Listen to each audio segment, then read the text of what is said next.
Defense has defined the 2008 Creighton Bluejays. Through 7 games, the Jays have been dominant, shutting out 5 opponents and allowing just 2 goals all season long. The Jays have combined that with an opportunistic offense and ranked 5th in the country.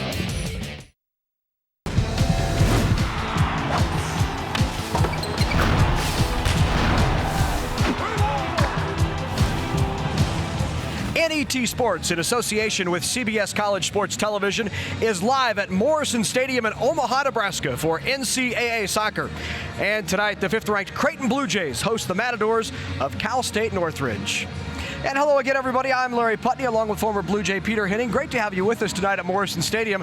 You know, the Blue Jays really on a streak right now. They have not allowed a goal in an amazing 344 consecutive minutes. If Northridge is going to get on the board, they're going to go to a guy they've gone to the last few years in Sung-Young Kim. Sung-Young Kim, definitely. The scouting report for Coach Warming says he is quick, he's strong, and he can really hit the ball. Certainly watch out for him.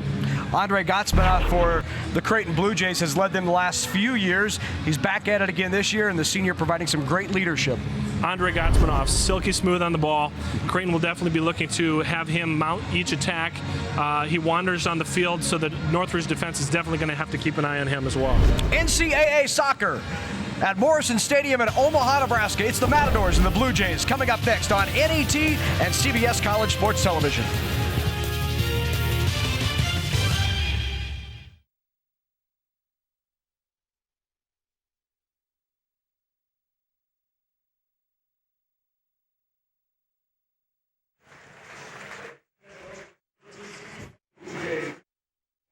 Okay.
And welcome back to Morrison Stadium in Omaha, Nebraska. The Creighton Blue Jays getting set to battle the Cal State Northridge Matadors in a midweek battle. Creighton Blue Jays coming in at 6-1 on the season. The Matadors of Cal State Northridge 4-3-1 on the year.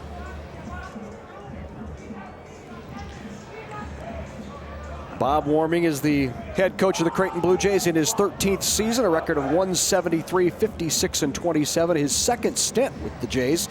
We talked to him before the match about the Matadors.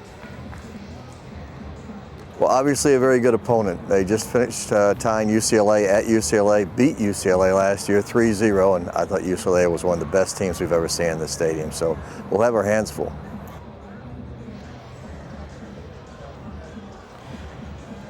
And for Cal State Northridge, the Matadors, Terry Terry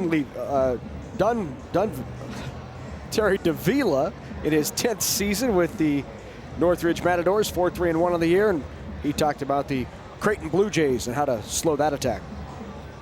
Relentlessness on the defensive end and on the offensive end. You know, they believe in their plan.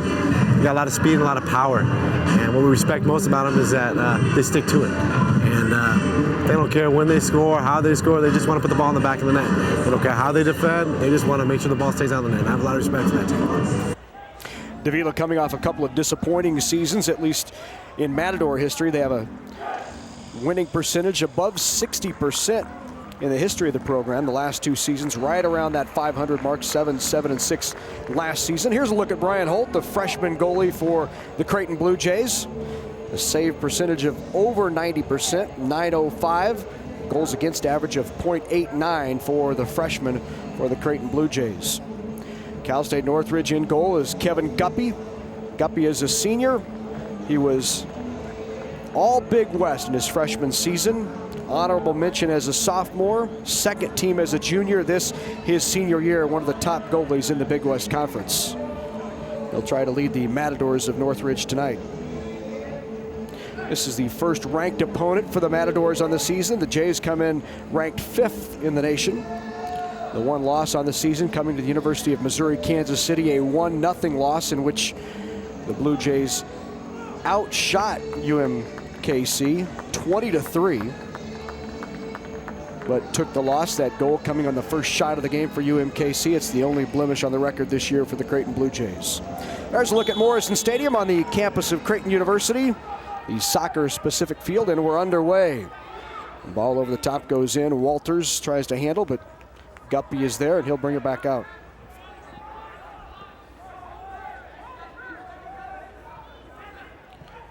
Good step there by Gotsmanoff, getting up to the ball early. Good defensive play. Akin Renate there.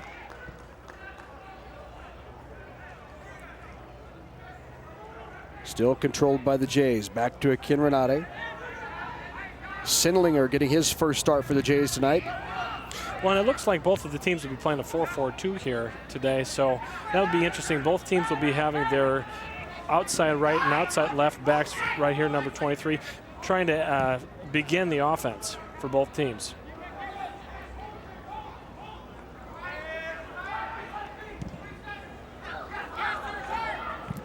Pass over the top. There's Riley controlling it. Riley plays it back. Here's Hahn. Good pressure there by Sindlinger. Almost got to that one. This Creighton Blue Jay team, as we told you off the top, has allowed just 2 goals all season long. One of those in that loss to UMKC, and a 1-0 loss. But pressure on the ball is a staple of this Creighton squad, and you see it there as it's cleared out by Castillo. Most definitely, I think that's one very noticeable thing this year from past years. They really have taken to being the first to the ball, and it really has messed teams up. Throw in by Sinovic, senior captain for the Creighton Blue Jays.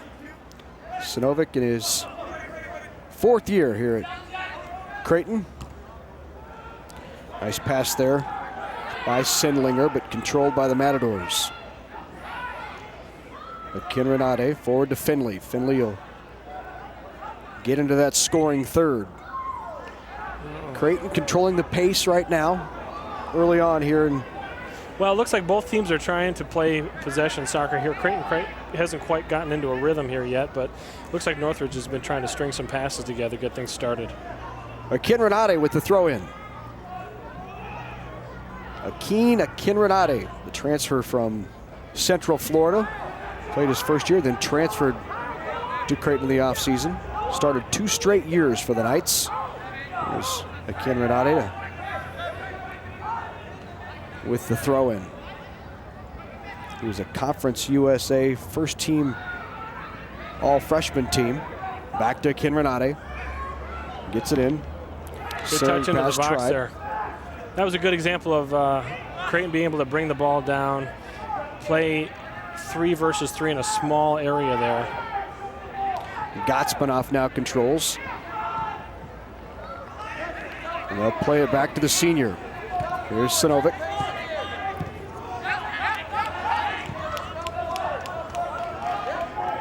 Now Chris Schuler. Back to Sinovic. A lot of feeling out process early in the match. The first time these two programs have squared off. Yeah, the first 5, 10, 15 minutes of the game are typically trying to feel each other out, just like you kind of said there, and emotions are high and everybody's running a million miles an hour. Things tend to calm down after the first 5, 10, 15 minutes of the game. Kim took it up the far side, and we'll have a penalty. As Gomez is slow to his feet. Excuse me. This is a dangerous position to be creating a foul there. Here's a look at it. See, there's no reason to be taking him down there. I don't know if he did that on accident or not, but this gives the Northridge team a very good opportunity.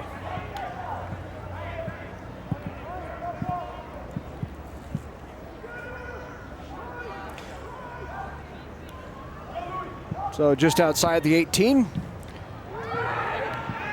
Nice save there by Holt. Brian Holt comes up and brings that down. I'll tell you what, for a guy who's a little bit smaller than some of his peers in this first division, he really comes out to the ball, and his timing is incredible. Gotsmanoff just off the mark with the pass. Looking for Finley over there on that far side, so the throw in by the Matadors. This Cal State Northridge program likes to go on the road once or twice a year and try to take on a tough opponent on the road in a great venue. Well, why would you really want to leave California? Right? That's right. Here's Gotsmanoff starting the attack for the Jays.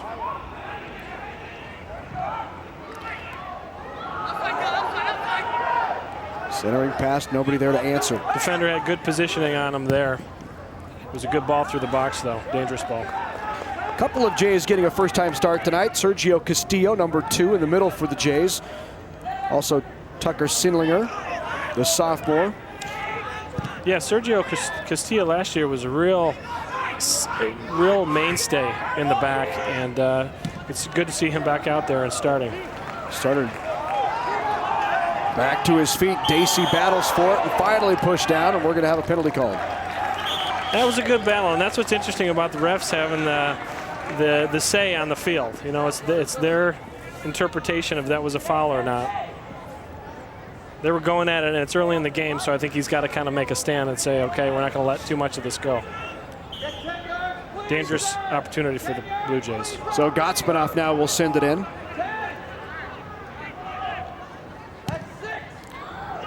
The header in there and blasted away by Jeremy Hahn, and that shot is high. So about 7 minutes in the contest between Cal State Northridge and the Creighton Blue Jays. There's a look at Terry Davila. Davila's team last year 7-7-6, but in that year last year a terrific win for the Matadors and knocking off UCLA. It was the program's first win ever over the Bruins, and it was in convincing fashion, a 3-0 win. And I'll tell you what, that's no easy feat. You're playing big teams. I was taking a look at their conference and their people that they've played this season. They've really done a good job of taking it to any of those, what we would say, bigger schools. Nice header knocked out of there by Rojas. And the throw in now by Akin Renate.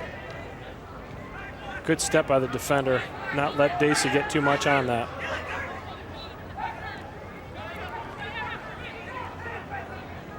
Riley in the middle. Gives it up to Rodriguez. Controlled now by Creighton. Talked about the Matadors not afraid to go on the road and play tough opponents. Maryland last year, went to West Virginia a couple of years ago. Indiana, they played at Indiana as well, so they like to go on the road and face these ranked opponents. I don't think there's any better way to do it early in the year, especially. This is where you want to go see what your team's made of. Get to the point where you're ready to have your best 11 on the field come conference play. Davila's team was out here yesterday at the pitch and commenting on how he liked the way the Creighton program was set up. He liked the venue, loved Morrison Stadium. Of course, Morrison Stadium, this $13 million soccer-specific facility at Creighton University. Well, it's a true field. Mm-hmm. You know, you really, the ball's going to go where you put it. So if it's offsides there. Offsides called. No, but I was saying the field is true. You're not going to have like the grass surface bumps, divots, everything else. It's a true field. You get a good look at the Omaha skyline just beyond the stadium there. The Blue Jays have ranked in the top 10 in attendance every season since Morrison Stadium was dedicated, or since it was built, dedicated back in 2004. Bad first touch. Good hustle to get back there on it. Schuler will send it forward. That was a good idea there. We didn't have too many guys back, and they were running at us. Good decision by Chris Schuler. Throw in by Bo Miller. Miller, the senior out of Colorado Springs, Colorado.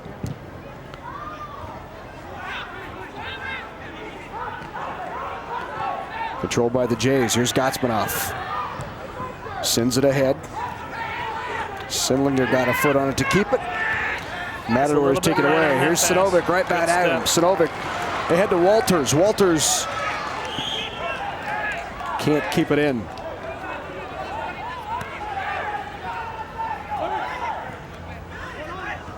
Both teams still trying to develop some kind of a rhythm. It's kind of choppy right now. Nobody's really taking over the possession. It's not a lopsided possession game right now.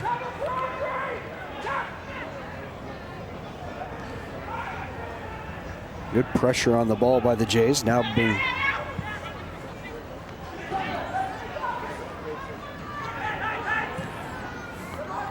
on up to Kim. There's Rodriguez with it.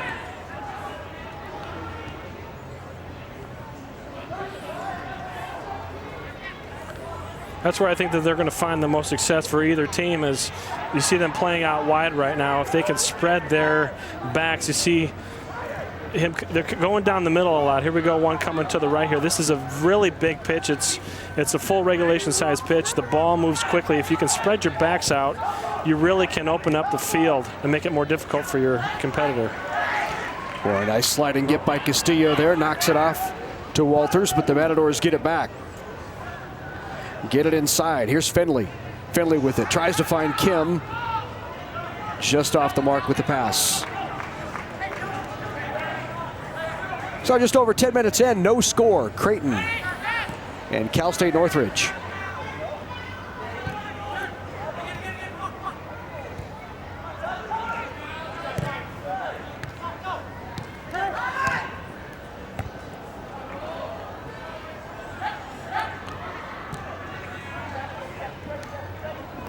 Nice play, good move by Sindlinger, and Sindlinger taken down there. A little bit of the shirt on that one. I think he grabbed a little bit there. He got cut.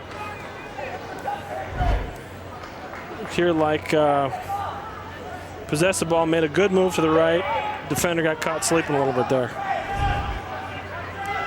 Sinovic. Good defensive play. Nice job defensively by the Matadors. It's always a tough thing for a defender running backwards, and you got a quick attacker coming at you. You got to try and push him one way. It looked like he pushed him the correct way to the outside and was able to get there before he could cross it. Shot blocked. That's where Gotsmanoff's going to be dangerous, is in that attacking third. He's got a very good first touch, preparation touch, and is able to get shots off pretty easily because of that.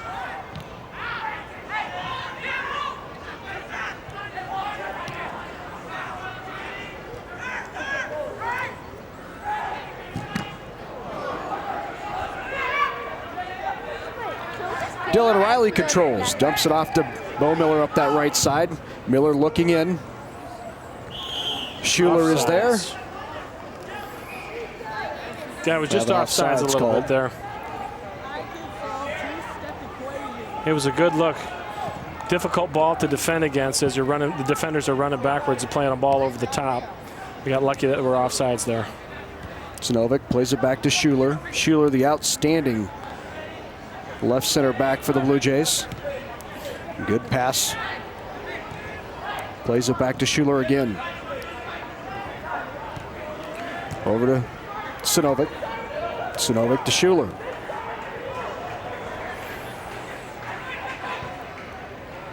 Both teams still have a lot of energy here, and they are trying to play possession soccer. Just have not been able to find that rhythm in the offensive third yet. Schuler over the top. Tries to find Walters. Nice defensive there. Play one more time by Bo Miller.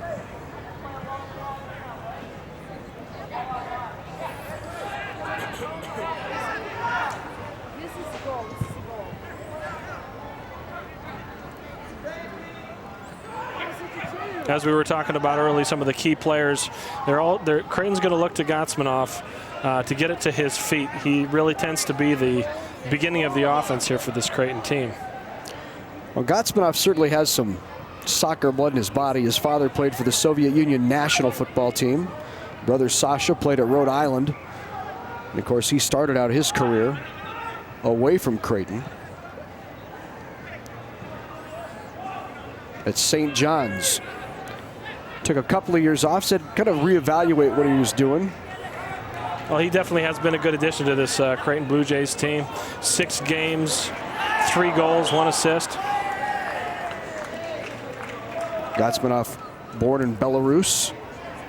There's a look at Andrei Gotsmanoff, the center mid for the Blue Jays. He'll take the majority of the set pieces as well. Actually moved to the States when his dad came to play professional soccer. They settled in Minnesota, in Eagan, Minnesota. His mother, Olga, was also the Belarusian national gymnastics coach.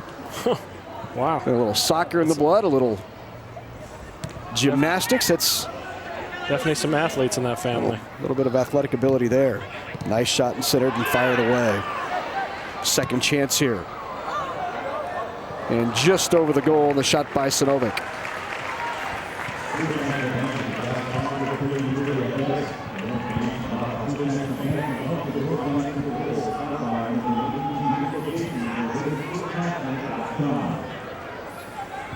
Now this is typically where the attack's going to start. As I'm talking, he passes it, of course, toward the middle, but taking it from the right to the left there for Northridge to be successful. I think they need to spread their backs out and have them lead the offense here. Walters Stretch the putting on the pressure. Out. Walters getting a little too aggressive. The 5'6" senior from Wildwood, Missouri.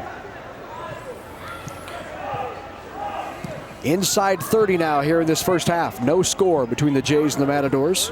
It's a good example of the pressure you were talking about earlier about Creighton's defense responding. As, I believe that's the wide midfielder there. I believe Finley, as he read the pass as in the air, as by the time it landed to the player it was going to, he was there. It's a great example of team defense and getting to the ball first. Good job to keep control there by the Matadors. In comes Radovic, kicks it over, fires it in. The freshman goalie doesn't handle it cleanly, but there is Brian Holt. I think that's a good example of this team's not afraid to shoot. He's 30, 35 yards out, and he's going to let it go. I mean, ultimately, if you don't shoot, you can't score. So I think from the statistics we've looked at, this Northridge team isn't going to be afraid to take some shots on goal. The one thing Coach Warming talked about is the difference between the style of play out west and the style of play in the Midwest. He said it's a much more skilled style of play, influence from various ethnicities, a lot of foreign players, and they get to play all year round in California. He likes to think his Creighton team is much more direct, much more blue collar, more of a Midwest style of soccer. That's if you listen to Coach Warming. Well, I think that's interesting, and I think there's some truth to that. And I think especially in the last maybe handful of years, a Creighton team may have been characteristically that way. I think, however, this team, seems to be, likes to knock the ball around a lot more, and maybe would probably look like one of those California teams. It's not very much not a. Oh, here's an opportunity. Shot by Finley, just off. I think the freshman would like to have that one again. With the open net, had an opportunity and couldn't put it away. He's got an open net. Put his head down. That's tough. He's definitely going to be disappointed with that one, but they're creating opportunities. Finley with. There's a look at Byron Dacey from Omaha Creighton Prep. He's really been a story here as well, as coming back from an ACL tear last year. Was a little bit tentative earlier this year, just getting his sea legs back, I think, as you would expect, but has really been a leader here on the field for them. Jays keeping that pressure on. Gotsmanoff in the middle, through the legs of Castillo. He'll play it back.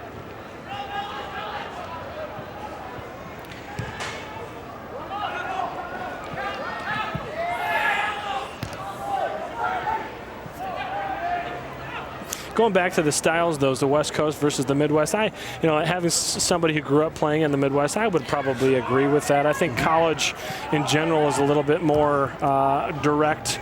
I think there's certainly you have the finesse players, and I would agree that the West Coast teams have a little bit more of that. But you'll see more and more in order for teams to be competitive all over the country, they've got to bring in those types of players as well. Ball cleared out of there as Singlinger had it. Well, the Jays doing well against West Coast teams. 5-0-0 versus the West Coast. 3-0 versus California teams. The Jays shut out UC Riverside 2-0.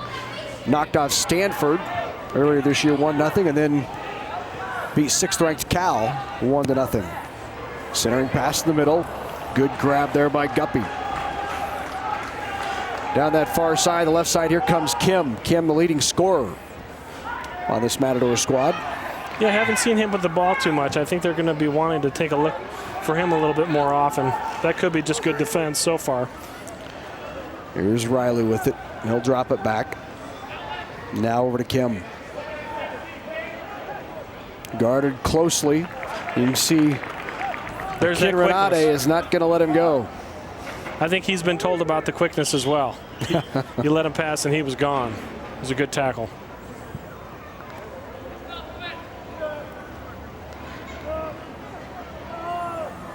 So a throw in now for the Matadors. It'll be handled by Louis Smith.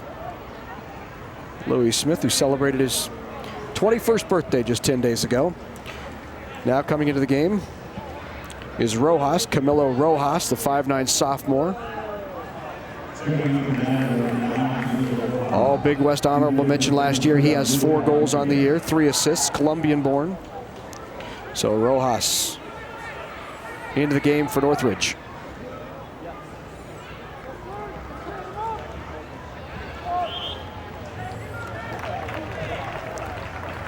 And so we'll have a throw in for the Creighton Blue Jays now.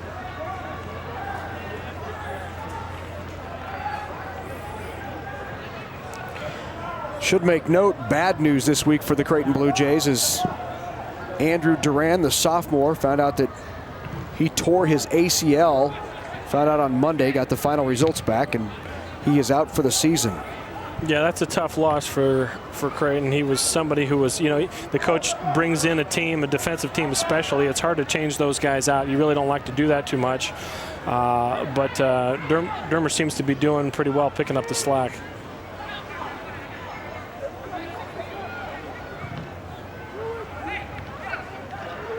Controlled there by Castilla, now to Gotsmanoff.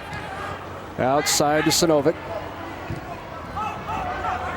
That was well read by that defender there. Miller pulls it down.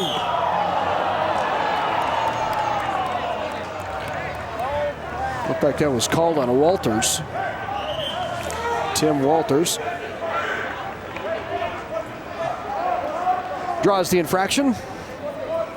Still no score. 23 left here in this first half of play between Creighton and Northridge.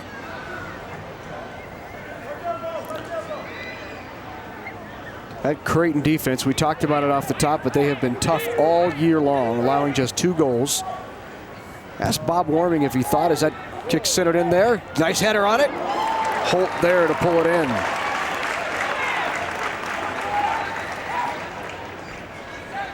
Asked Warming if he thought that maybe this was one of his better defensive teams, and he said, well, given the numbers, he gets that question a lot, but quite frankly, he doesn't think it's close. He thinks they've played very good team defense to date, but he takes a look at the freshmen that are on the field, and they have some freshmen really stepping up this year for Creighton. And he said many times, as they tried to hit Kim on the runner there, he says many times the freshmen tend to not be able to maintain that level of play throughout a first season. They're just not used to the grind of college soccer. Well, yeah, it's a consistency that you have to. It's got to be experience. So no score at Morrison Stadium. Creighton and the Matadors will be back.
Well, it's one of the best soccer venues in the country.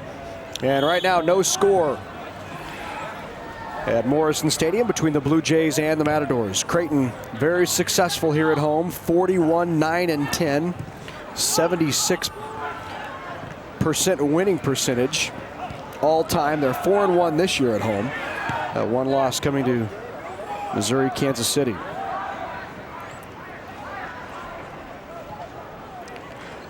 Ken Renate there to challenge the pass. And the throw in for the Matadors.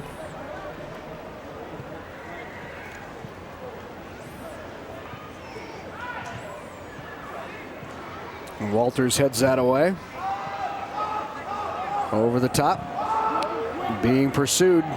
Schuler there. Boy, that's where that 6'4", 195-pound frame comes in handy for Schuler. Another ball over the top. Holt is there to pull it in. Northridge is definitely looking to mount some attacking here. They just haven't had the opportunity to put a couple passes together in the offensive third. Well, but they're certainly looking to. In about the first 10 or 15 minutes, you got the sense that Creighton was dictating the action. In the last 10 minutes, it's really been the Matadors who've had a few more opportunities than Creighton. Yeah, I would agree with that. Gotsmanoff plays it back. We talked about Schuler, redshirted at Indiana. Schuler went to Indiana out of high school, out of Aurora, Illinois, transferred to Creighton. What a terrific addition he has been here in his junior year. Yeah, he's a calming source or figure in the back, I think. He's consistent, like I was talking about earlier. Defenders need to be consistent. People rely on him doing his job. Terrific athleticism as well for Schuler, number 4 for Creighton. 2005 Parade All-American.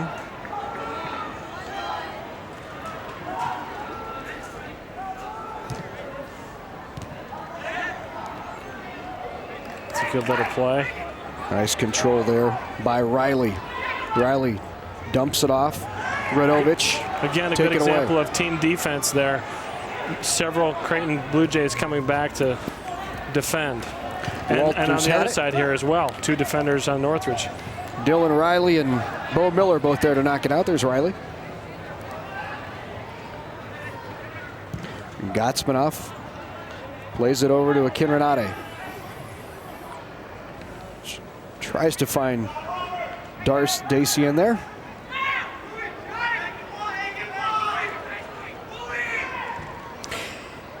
Inside 20 minutes left here in this first half.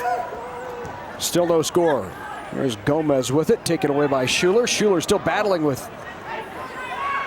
Now controlled by Riley. Riley into the middle. Tipped over the top. We're going to have offsides called on the Matadors. Good break there for Creighton. Yeah, Gomez had a shot in tight. I don't know if that was good positioning by the Blue Jay defender or if that was just luck, but they lucked out on that one. That could have been tough. Here's another look.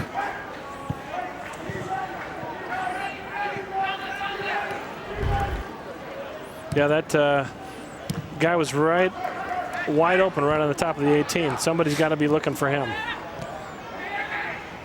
Finley coming over from his far side to play defense. Here comes Northridge down the left side. That's Chavez bringing it in. Sends it toward the goal, nobody home. Well, I can't blame them. Sometimes us defenders get up there and we kind of go, you know. That's right. You get up there and you think, I got to find somebody to give this to. Right now, right? Yeah. Castillo goes up for it. Controlled by Rojas. Here's Kim on the left side. Kim with the throw in. Chavez back to Kim. Kim inside Rojas. Tried to give back to Kim. Akin Renate is not going to let Kim out of his sights. No, he's got an eye on him. I think Coach Warming said to him, you need to really keep an eye on this. After the scouting report, you need to follow him wherever he goes.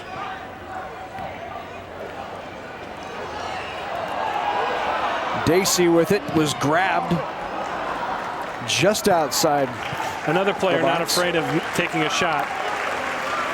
Byron Dacey. There's Byron Dacey from Omaha Creighton Prep. 6-foot junior. Missed last season because of a torn ACL. It happened early in the season. In fact, August 18th, he tore that ACL. He's holding up well this year. Great to have him back on the pitch for the Creighton Bluejays. Second team freshman All-American his first year with the Jays. And missed his junior year of high school at Creighton Prep because he trained and played in England. Here's the corner. Loose in there.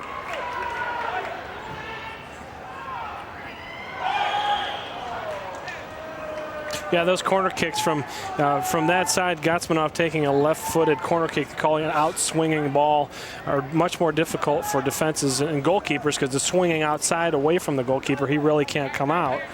That's a difficult ball to defend against. They did well, though. Nice job by Walters there. Throw in by Miller.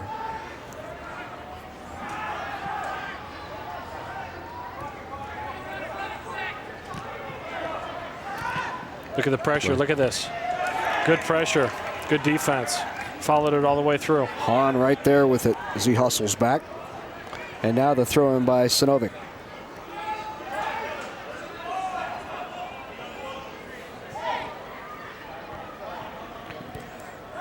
Sinovic touches over to Walters. Walters pushes it in. It might not be easy to see to the eye, but on this field especially, different than grass, this is a turf, the ball will bounce. It can really get bouncy. If you don't have a good touch to bring it down and aren't used to playing on that type of a turf, it can get away from you pretty easily. Castillo with a nice job to take it back after it had been stolen away. Sendlinger runs after it, plays it back to Schuler. 15-minute mark. First half. There's a good example there from McKenna Rade. If your first touch is not very good or isn't good, the ball can get away from you, can bounce away. Left side, Kim.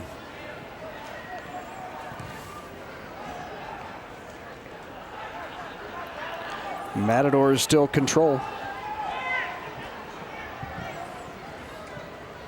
Sent wide. Ball.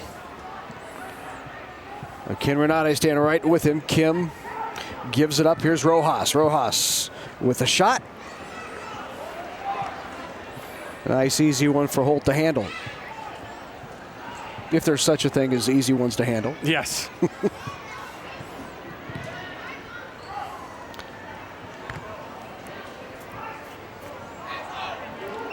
Offsides.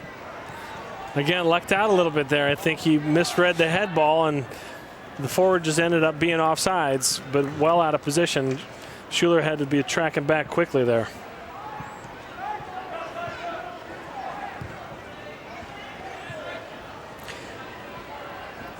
We talked about Creighton missing a couple of players due to injury, and the Matadors come in here without a couple of players they expected to have at the beginning of the season, as that's over the top to Walters. Walters trying to control it, knocked away. Good job by Hahn.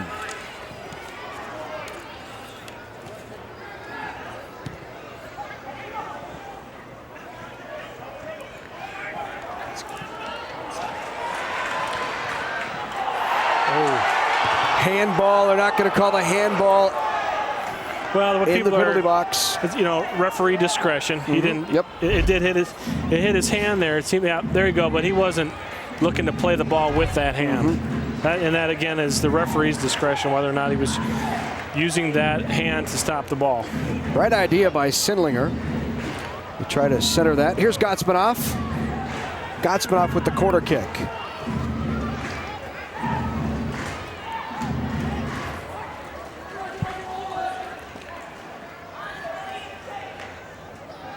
Oh, Gotsmanoff with the corner. Headed out there. Dacey can't get it in. And cleared. Rojas out there giving chase. Played back to Holt. For a freshman goalkeeper, that's nice and calm on the ball. The ball's coming back. Granted, he only had one defender running at him, but he collected it nicely and just distributed it to his outside fullback. Dacey back to Walters. As a goalkeeper should. Yeah. Last thing you want to be is worried about how your goalkeeper is going to be handling the ball with his feet. Nice move by Gotsmanoff. Gotsmanoff outside to Finley now. Finley on the ball. Well played by Bo Miller.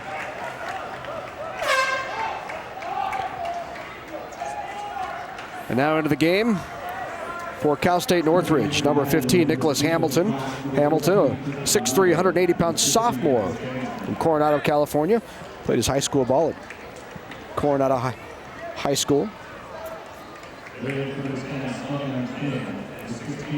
Also into the game, Ben Cox, number 2. Ben Cox, 6'3", senior out of El Camino Real High School.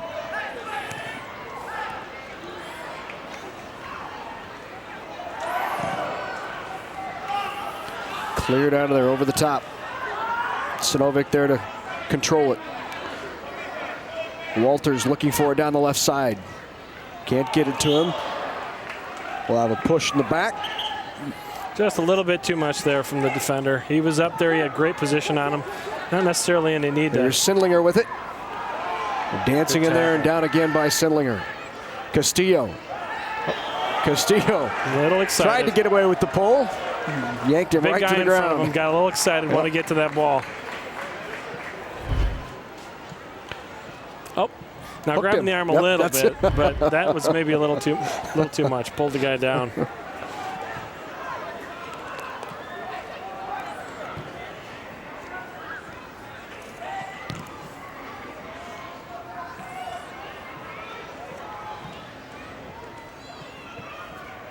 There's a good example again there of the Blue Jay pressure on the ball. As the ball is in the air, they're sprinting to the positions, and it forced a turnover there.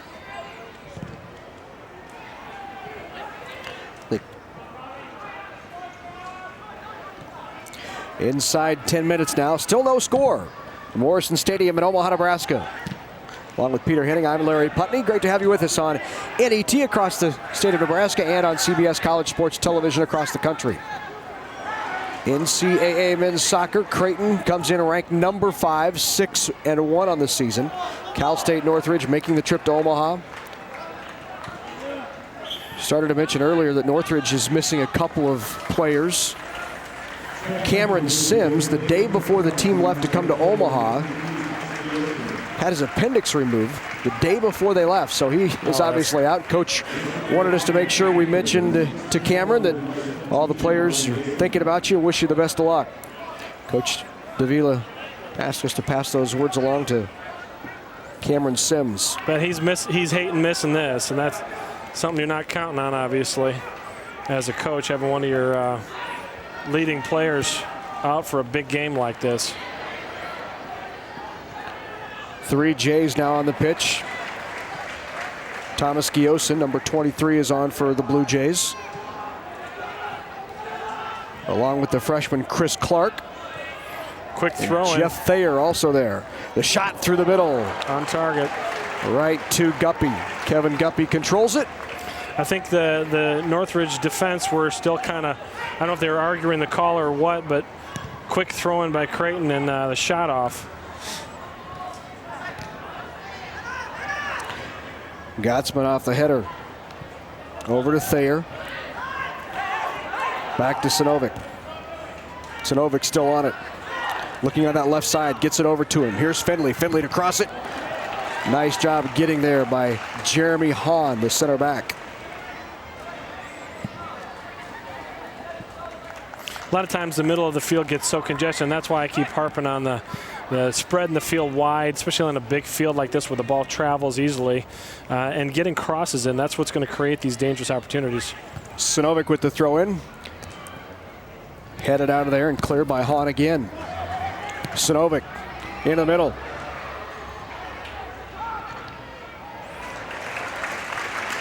Corner kick coming up for Creighton.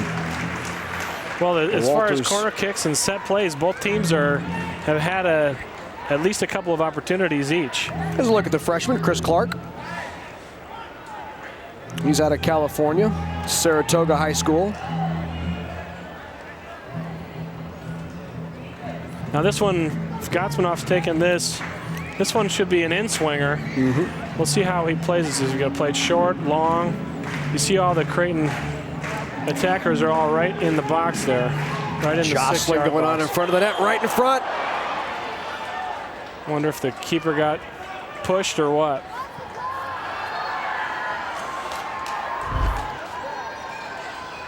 Yeah, it's an in-swinging ball. It's hard-driven ball, too. Well, it didn't look like he got shoved.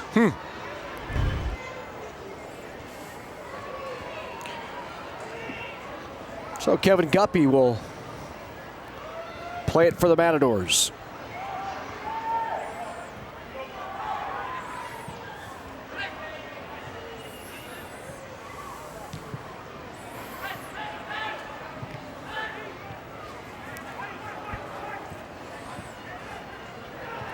Gotsmanoff takes it away, plays it back to Castillo. Castillo now out wide. Back to Schuler.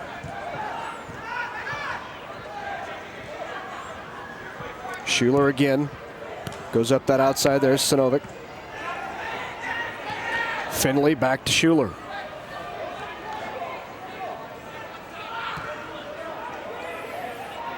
Akinrenade now. Akinrenade plays it in. And cleared out of there by Robert Pate.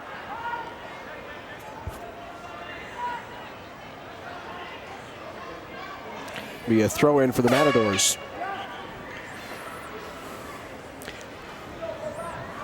Nearing the 5-minute mark here of the first half.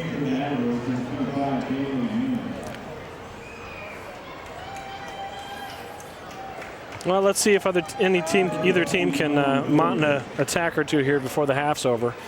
Be nice to go in with a goal up on the team here. Daniel Yoon in the game for Cal State Northridge. Sophomore from Northridge, California.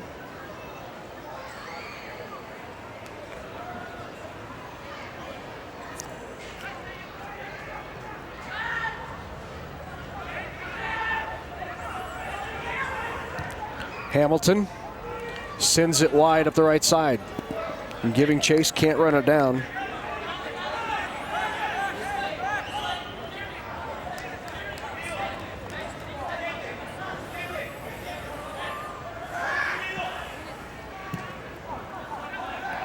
Over the top.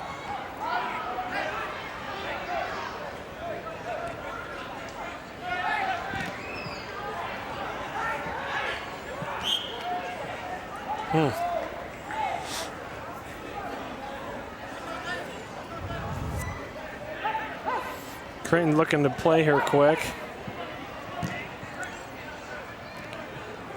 Trying to get something accomplished here before the halftime.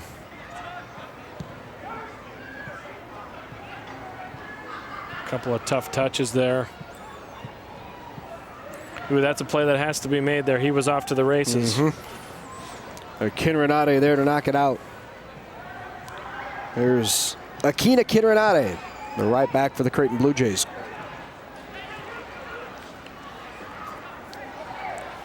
Now up that left side.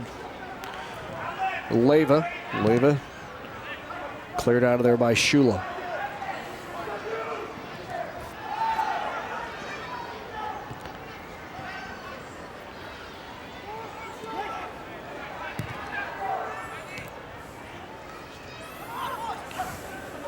Louis Smith with it. Ben Cox Again, couldn't control it. Not having the opportunity. I don't know. Creighton's got a lot of players back behind the ball, but they just haven't been able to link the passes. They've had a couple of successful crosses from Kim and others. Haven't been able to find the person making the run through the middle. Cleared out of there by Ben Cox.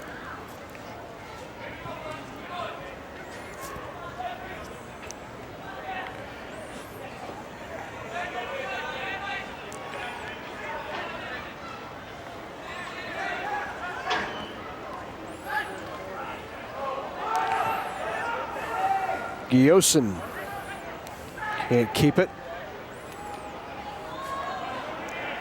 Second time in a row, Kiyosin takes a tumble. He's looking around, wondering about a call. Trying to sneak his toe in there, but he's off balance, so he's getting shoved over. Important thing is he's getting in. He's trying to win it. Back over to Castillo. Outside Sinovic. Sinovic. Good tackle. Good stick. Dylan O'Reilly there to take it away. This ref's staying on him about staying back where the ball went out of bounds.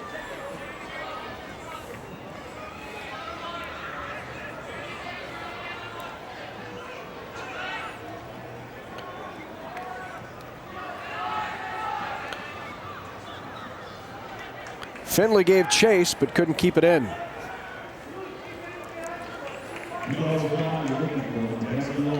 So Kevin Guppy now will trigger it in.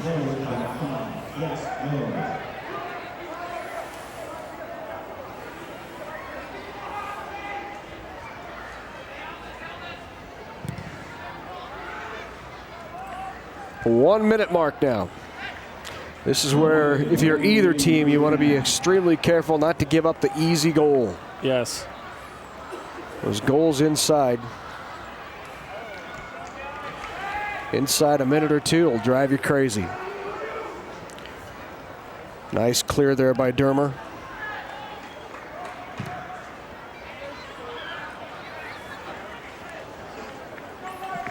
Well, this isn't real exciting to watch right now. It's both teams, like you said, I think are kind of being a little bit cautious, playing good defense, not wanting to overcommit too many players and go for it. You don't see that aggressiveness that you saw in the first 5, 10, 15 minutes of the half here. Kind of settling in, maybe a little tired from a hard-fought first half. Just a kick and run here. Nice job by Shula to recover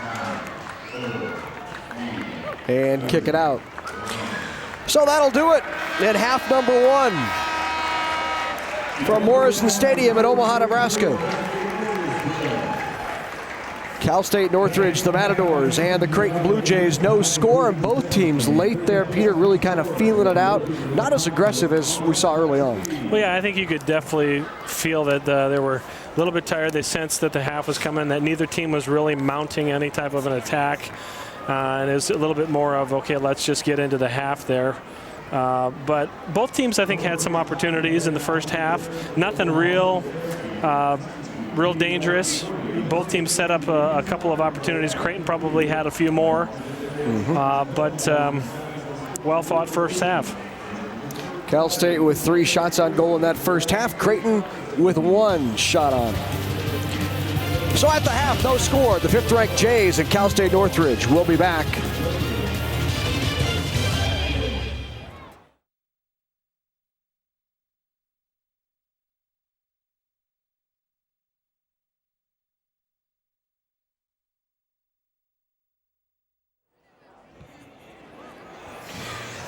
And we're back in Omaha, Nebraska. No score between the Bluejays and the Matadors at Morrison Stadium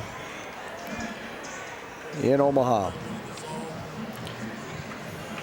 So a good first half for Brian Holt, the goalie for the Creighton Bluejays. He had 3 saves in that first half, which ironically is what Creighton averages in allowing teams shots on goals for the year. So 3 shots on goal is the average by the opponents. It's a good week for Brian Holt. In fact, he was tabbed the Missouri Valley Conference Defensive Player of the Week. That redshirt freshman goalkeeper with his 3rd shutout victory in a 2-0 win over Denver. He has 5 shutouts on the season. The defense has been outstanding in front of him as well. You see here, .29 goals against average, better than 90 save percentage, 344 consecutive minutes. Surprised a lot of people in our fan base and everything else were a little bit nervous, I think, maybe about losing Matt Allen, but Brian is a terrific player. He sees the game as well as any goalkeeper I've ever coached in the last 30 years. His focus for 90 minutes of the game is unbelievable. I think he's a really special one, and I think he's only going to get better. There's Brian Holt, the 5'8" freshman from Creighton Prep. Played his high school soccer right here in Omaha, the 2-time Missouri Valley Conference Defensive Player of the Week. 2 goals allowed on the season, 5 shutouts this season, .29 goals against. .905 save percentage. Boy, he's just been terrific for this Creighton squad at this point. He really has, and he's coming in after having such a top-notch goalkeeper the last few years, and coming in as a freshman with really no playing time. He really has risen above expectations.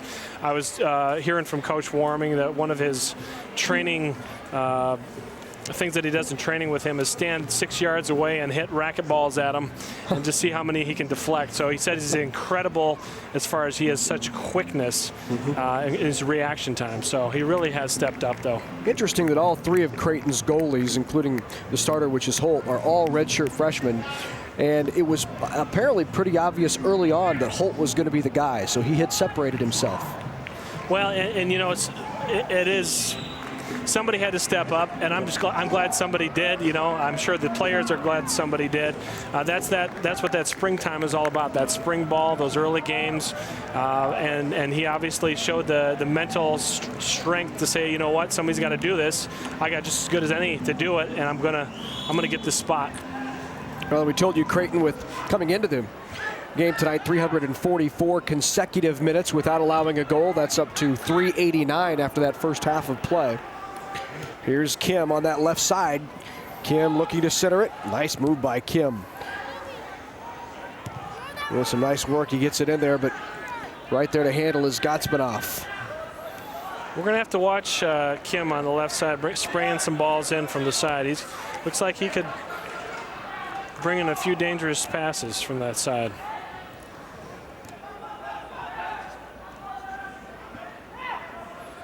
Let's see how these teams come out.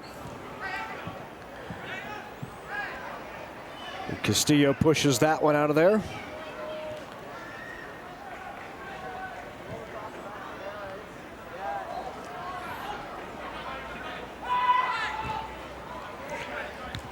There's Greg Jordan playing it back up. Gatsmanoff to Walters. Back to Gatsmanoff. He'll dump it to Jordan. Tough pass there. Handled it well, though. Jordan went in and got that nice work. Outside to Walters.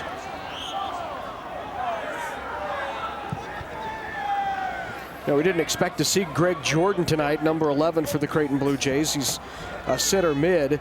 There's a look at Jordan. He has 4 yellow cards, and of course in college soccer, if you have 5 yellow cards, you have to sit out the next game. So they were anticipating sitting him tonight because they didn't want him to get his 5th yellow card and have to sit out against St. Louis. Of course, Creighton goes to St. Louis on Saturday. St. Louis is ranked number 11 nationally. It'll be a big matchup for Creighton. Well, I think just listening to that, it sounds like it's a little lopsided. He got 4 yellow cards. I mean, you might think, what is he doing, creating all these fouls? But he really is the type of player that's usually in the central defense and is just getting stuck in on all the tackles. Talked to Coach Warming before the match about Greg Jordan.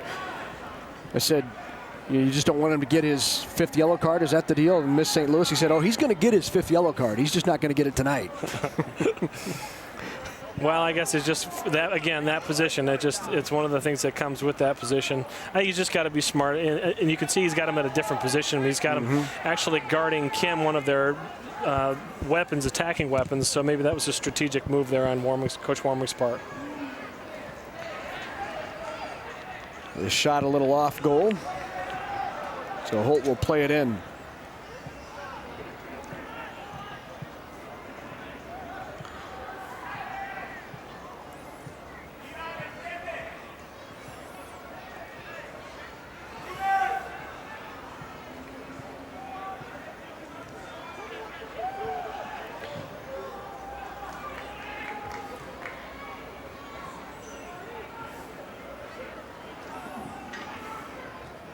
Here's Kim in the middle. Taken away by Gatsmanoff. Gatsmanoff takes it up. Dumps it back to Castillo. One thing that helps this Blue Jay offense to build and rebuild, and when their competitors' defense breaks up their offensive attack, is getting the ball into Gatsmanoff's feet. He slows it down, takes it back, and kind of rebuilds the offense. Schuler tried to go up that left side. Looking for Finley, couldn't find him. That's a good battle there.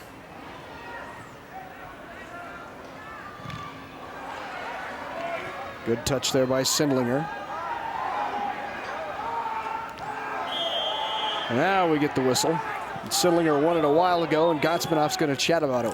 Well, and I thought for a second maybe that was going to be a tackle from behind, which I thought could have been a yellow card there, but he got out of that one clean. So Jeremy Hahn is up and okay.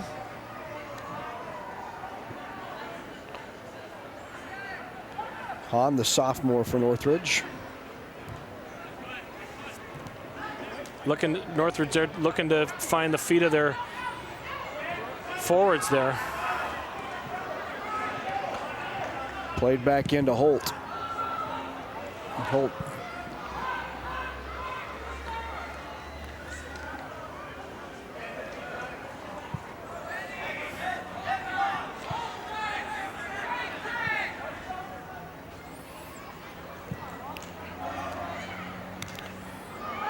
Good play by Castillo.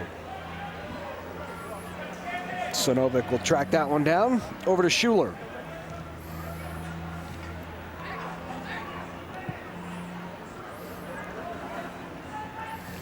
Here comes Dermer. Over to Jordan. Jordan. Good defensive header. He knew where the defender was. Sindlinger getting some good work at striker tonight. Sindlinger, the sophomore, hadn't started, getting his first start of the year. Yeah, and it seemed to me, I think that he had been playing midfield a little bit more. Seems to be kind of a newer tactic. Oh, trying for a give and go there, cut up by Schuler, who also likes to go forward as a central defender. Gotsmanoff trying to get it ahead. Had Walters out there to the right. Walters was calling for it, just couldn't get it to him. Nice defense by the Matadors.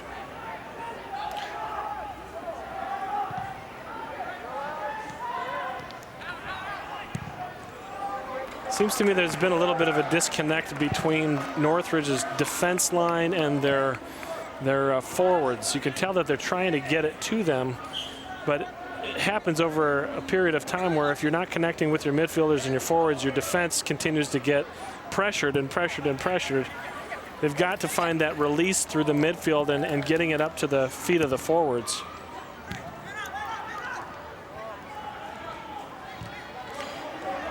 Radovich pushes it up to Gomez, and we'll have an offsides called.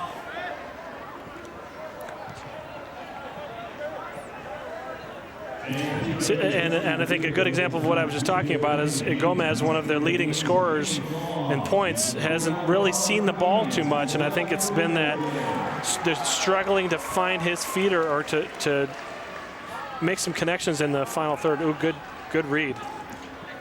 We've certainly talked a lot about the Creighton defense and how well they've played this year. Not to be outdone is Cal State Northridge, which leads the Big West with 3 shutouts, so they're playing well as well, and that shot by Kim.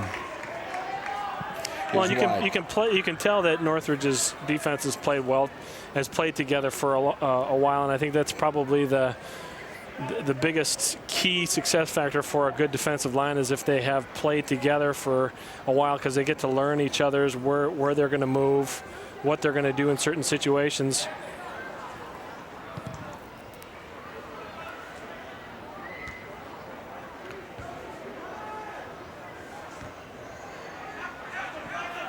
Dermer heads it up to Castillo.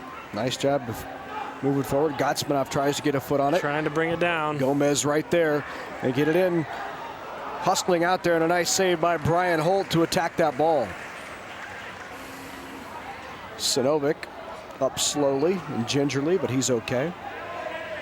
That's the second time that Northridge has tried to play that ball through on the ground, cutting the defense. That's a very dangerous ball and hard to defend. And Creighton needs to be aware of that and track back with their men.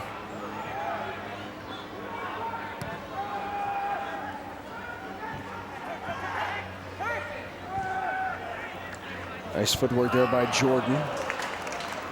Not controlled by Finley. So the throw in by the Matadors.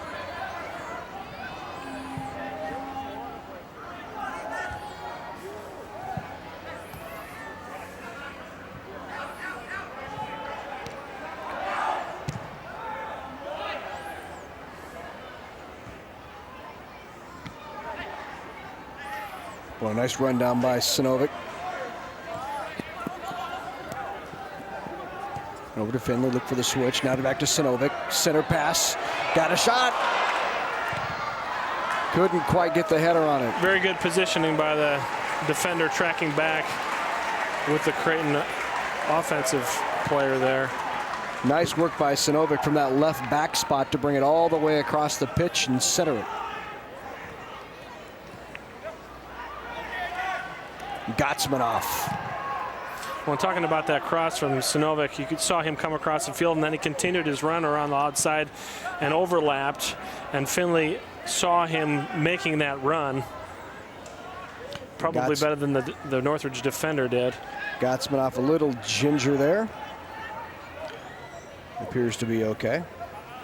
Tries to play it between two defenders, taken away. Good positioning there by the defender, Dermer. Centered again. Another dangerous ball into the box.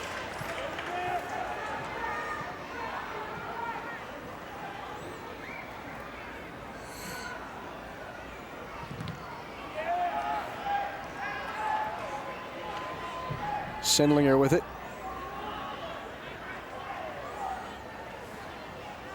Out to Walters. They'll have a call on the push on Walters. I think that was a needless foul there. He had his back, the Northridge defender coming up. The forward was collecting the ball, had his back to him, was not a threat at all. Now there's a free kick and the good save by that goalkeeper. Nice diving save. Sinovic with the shot in there. The big switch tried. Rodriguez was there.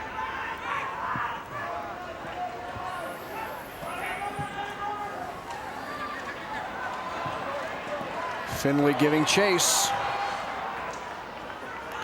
Cleared out of there. Castillo back to Jordan. Jordan sends it in there. Sindlinger. Good defensive effort there.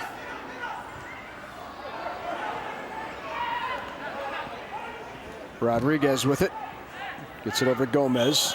And Gomez taken down. I don't think that was intentional. I think he probably was using his elbow to try and push him off a little bit, but certainly not elbow his face. Let's see here.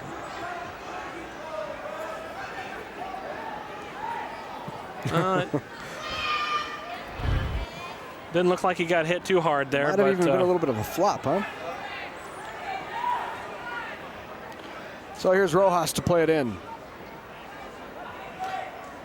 Camilo Rojas.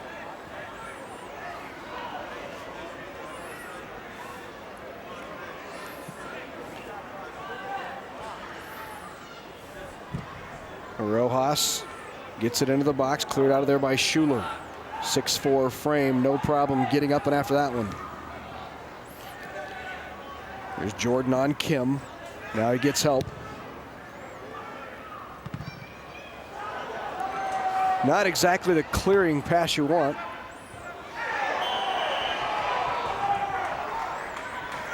Trying to keep that ball in play. Just got a little overzealous and climbed the back of Gotsmanoff there.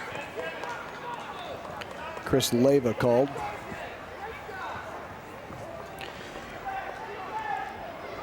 So Schuler will trigger it for the Jays. 13 minutes ticked off here in this second half. Still no score. Creighton and Cal State Northridge. Blue Jays coming in 6-1 on the season and ranked number 5 nationally. The Matadors 4-3-1. Here's Walters. Avoids the tackle, pushed out of bounds. Make that Chris Clark in there. Clark, the freshman, getting some time. Well, and neither team really is content sitting back. I mean, they're both trying to attack and connect passes in the final third and get something done here, get a ball in the net. Sindlinger with it.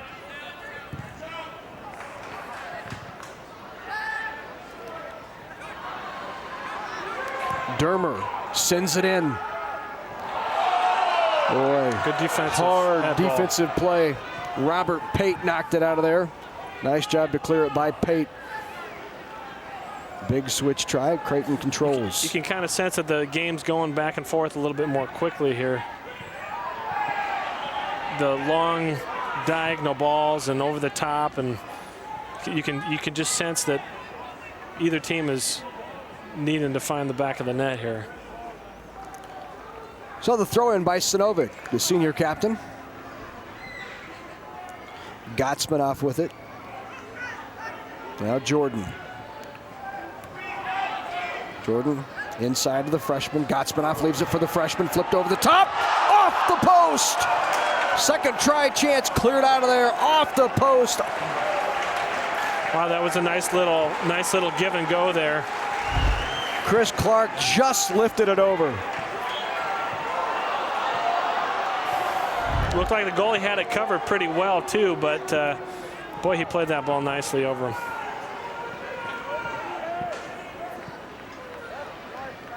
Well, I'd say that's probably been the best chance we've had here so far. Absolutely. A little extra time for Chris Clark, the freshman out of California. Playing tough against his home state school.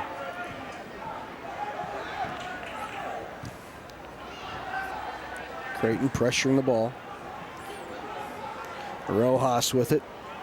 And lifts it up in the middle. Rodriguez tries to control. Dermer there. Here's Kim kicking it back over. Dermer heads it over to Castillo. Avoids the high kick. Dermer. Did a good Creighton defense there. Did a nice job of finally bringing the ball down. The ball was bouncing. People were heading it, bouncing it, kicking it up. Settled it down and played it. Schuler tries the big switch. Throw in for Creighton. Jordan will come up to throw it in. Seeing a little bit more Greg Jordan than I had anticipated. Here's Jordan bringing it in. Over to Gotsmanoff. Out to Gotsmanoff. Dangerous in there by the Matadors. Castillo keeps it in.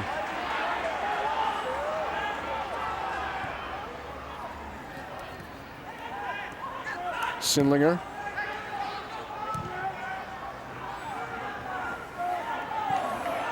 Dermer heads it, giving chase. Right there is Gomez. Good composure on the ball there. He had a defender running at him. He had enough of a idea of where that offensive player was to be able to bring it down easy and keep possession. Up the left side by Sinovic.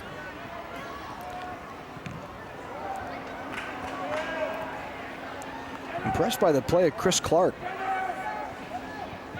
Chris Clark, the freshman. Yeah, he's really been involved in many of the attacks here being mounted by Creighton.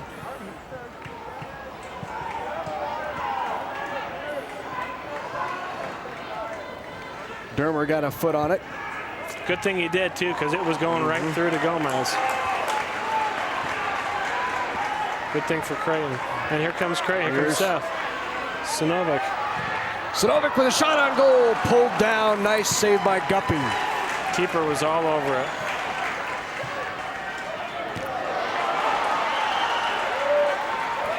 Jordan right back up with it.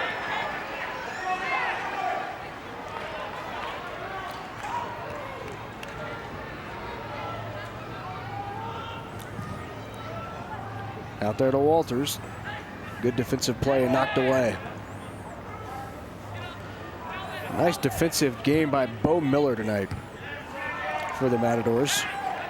Yeah, he's been solid, very solid back there, breaking up the Creighton attack on numerous occasions.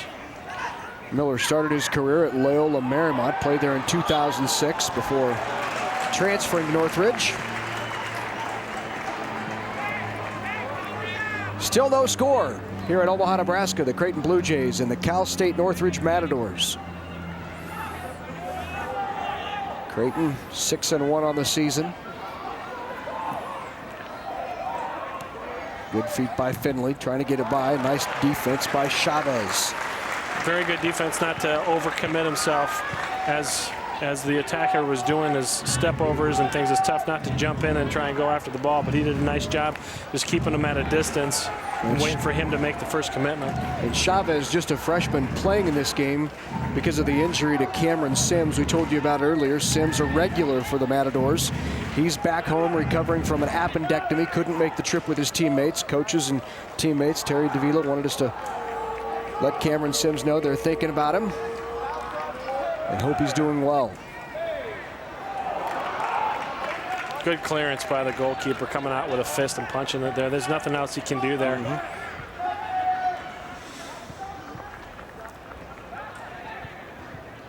So Sinovic will take the ball for the throw in as Creighton sets it up. Long throw in, it seems here, and that can be dangerous if you're a defending team. Well, and he doesn't use it this Plays time. it short to Clark. Clark back to Sinovic. Sinovic tried to get around Gomez and does. Pate turns around and finds it and slaps it out of there.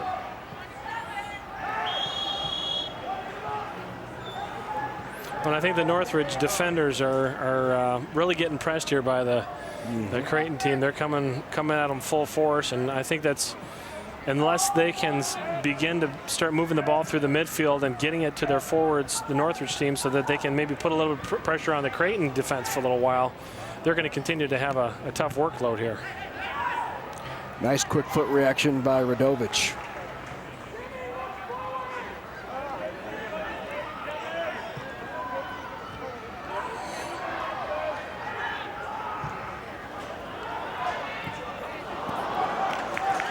Finley couldn't control it, so the throw in for the Matadors. And now coming into the game for the Matadors, there's Rojas, number 9. Louis Smith, you see jogging on, number 13, and also number 4, Dylan Riley. So the starters coming back into the game. Ben Cox will come off, as well as Chris Leyva.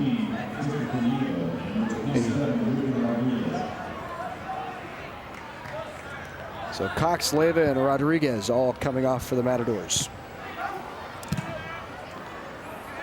Big switch by Kim.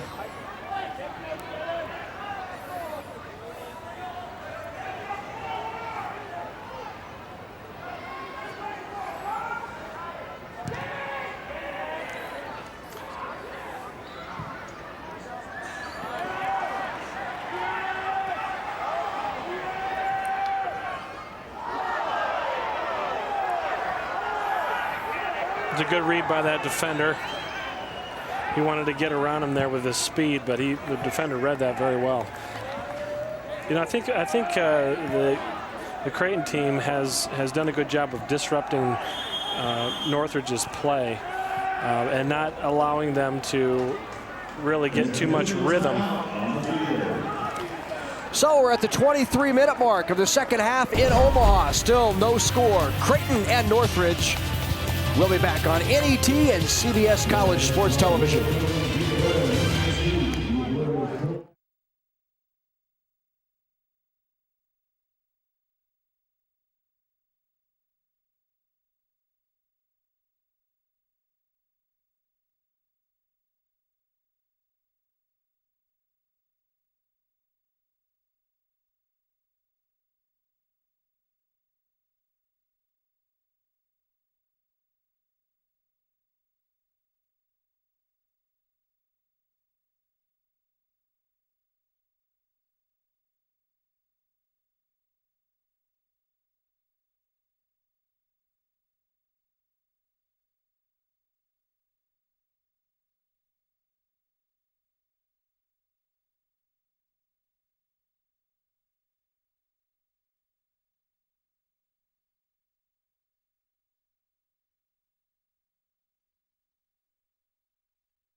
And great to have you back with us in Omaha, Nebraska. Morrison Stadium as Cal State Northridge and Creighton are scoreless.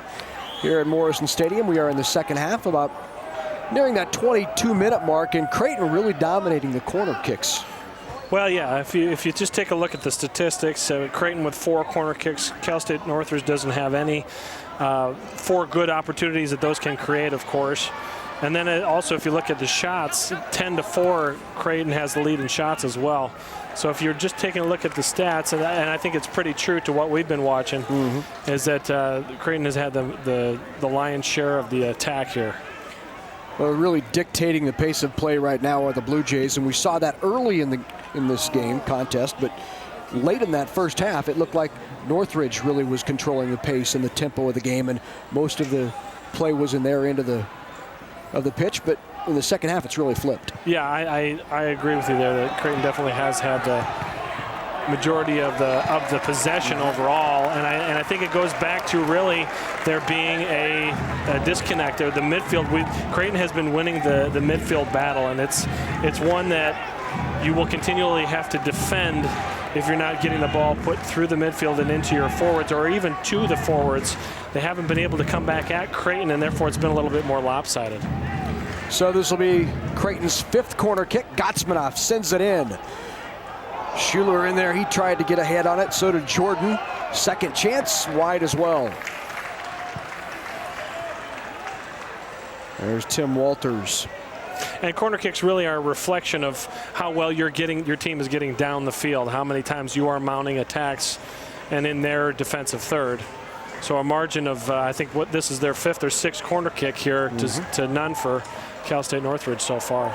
So now here comes Finley to send it in.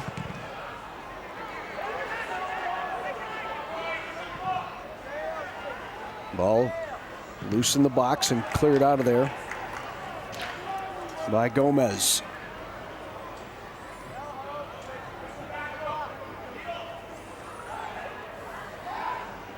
Throw in, handled by Clark. Clark sends it in.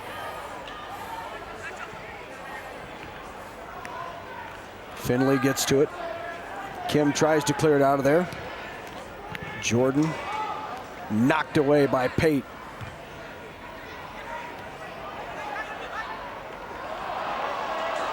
Tried the pass inside, converged on there by 3 Matador defenders. Northridge defenders are doing a good job of getting their team out of some dangerous situations here. Now let's see if they can mount an attack. Oh, just off a little bit. I don't know if that was the intended person he was passing to or not. We're just not able to connect. Nice takeaway there by the Matadors. Bringing it up is Riley. Dylan Riley gets it off to Rojas. Back to Riley. Out of there by Dermere, and then Sinovic clears it out.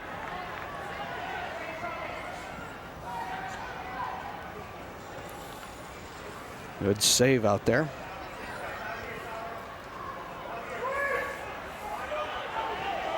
Clark with it, off to Castillo. Now they'll play it back to Schuler. Schuler will set it up.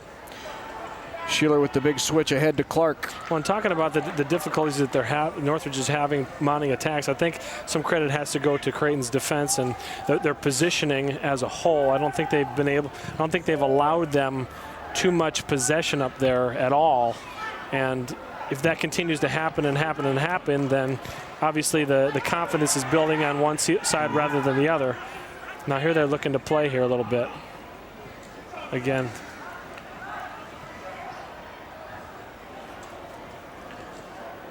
Northridge's back 4 really distributes the ball well to each other. Even the defensive midfield, it seems, gets into the mix. They're able to switch the ball very well. Schuler over the top again. Tried to find Clark, who was chasing after it. Controlled by the Matadors.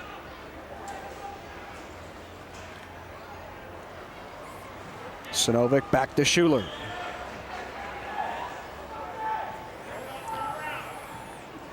That was called on Camilo Rojas. I don't know if that was a little frustration or what that was. Castillo outside to Jordan.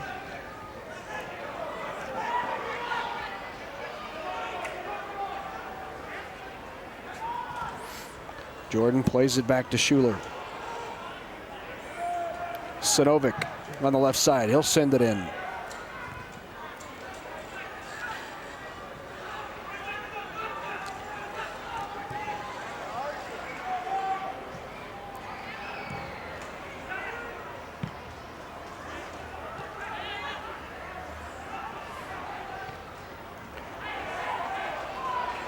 It's a good step by Chris Schuler to stop them from advancing their attack there. 17:30 left. Dermere heads that out of the way. Jordan gives chase. Kim was there waiting for it. Inside Gomez looking for it. Gomez can't get it. Slid away by Schuler. Nice ball tackle by Schuler. We got lucky there.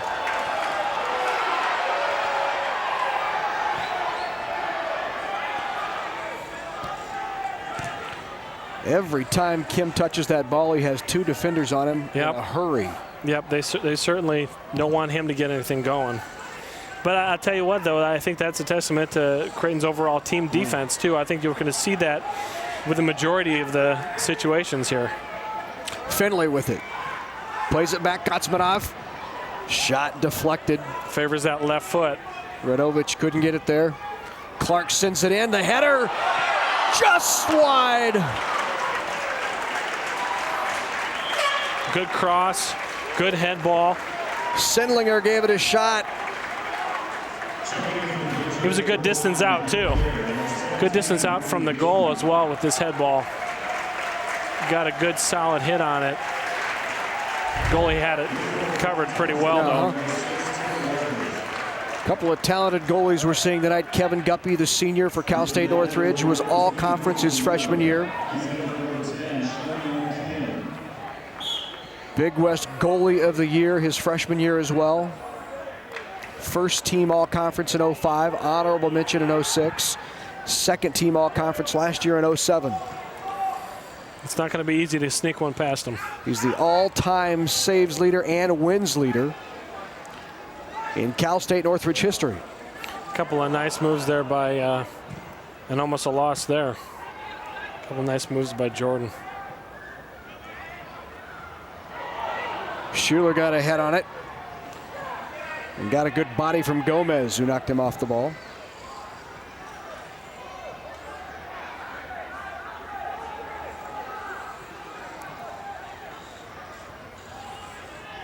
So there's another win there in the midfield. I think that's really been the key to this game so far, or the difficulty for Cal State Northridge to get something going, is that the Jays are just winning the midfield battle. Sent ahead, a nice pass. Finley couldn't capitalize on the pass from Jordan. Now coming on is Nicholas Hamilton. Hamilton will enter the game for the Matadors. You know, these kind of games, good for Creighton, because in the past, the Missouri Valley has not always been a dominant conference like the Big East. You know, the Big East, obviously, 7 teams in the top 20, 7 NCAA teams last year. Night in and night out, they're being prepared for that postseason. Creighton hasn't always had that advantage, but Coach Warming says he likes where the Missouri Valley Conference is this year. Much stronger conference. Evansville, of course, started out 6-0 and lost just last night in overtime to Indiana 3-2, so a terrific showing there for the Missouri Valley. Well, it's definitely a nice thing for your conference, the rest of your teams to be doing well and showing well across the country. And of course, Drake of the Missouri Valley Conference, they're ranked this year. Obviously, crowd's getting a little upset here. Thought that Dacey had been fouled. But going back to the strength of the conference teams, as well as having good experience against teams from all over the country. I think Coach Warming has always done a phenomenal job of trying to find competitors that will give you the mixed bag, so to speak, to show you everything before you get into the tournament or whatever postseason. Ball ahead to Dacey. Dacey in the box with it. Tries to find Finley, can't connect. Dermere will play it back in.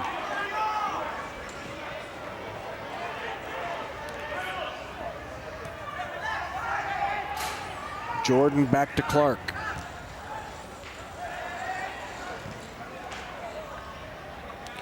Here's Jordan again. Jordan sends it in toward the goal. Well, it looked like he was intending to cross that, mishit it a little bit, and then it ended up going toward the goal. Going back to the point we were also talking about with or playing against teams that are from different conferences, you know, you'd like to bring a talented team like Northridge Matadors in and have a good result against them, and then see them do well, and likewise for them. You know, if Creighton continues to do real well in this season, they can say, hey, we played these guys to a win or to a tie or whatever the case may be. That can definitely help your credibility when looking to get into the tournament. Tucker Sindlinger back in there for Creighton. And it is a strong year this year for the Missouri Valley. And I know when comparatively speaking, maybe not like competitive like the Big East, but with Drake ranked, Creighton ranked, Evansville, the Purple Aces playing very well. That certainly helps your strengths of schedule and gets you a little bit more ready for NCAA type action. I know Creighton very disappointed with how early they left the NCAA tournament last year. It's been a point of emphasis this year for Creighton. Yeah, without a doubt. I mean, that's always going to be the guys that were here last year. It's going to be in the back of their mind. We need to do what it takes to not have that happen again. But the strength of our conference, Creighton has continuously been atop of the conference, but teams they're not easy games, and that's a good thing when going into, like you said, the postseason games. Now we got a set piece here. Let's see, I think a couple of left footers sitting around the ball. It's a dangerous set piece here. We'll have to see if this is a touch and shot or if it's just a shot right off the bat. Looked like that was Dacey with the right foot. That's always a difficult place right there because the keeper has that wall in front of him and really can't see it. He was relying on that wall.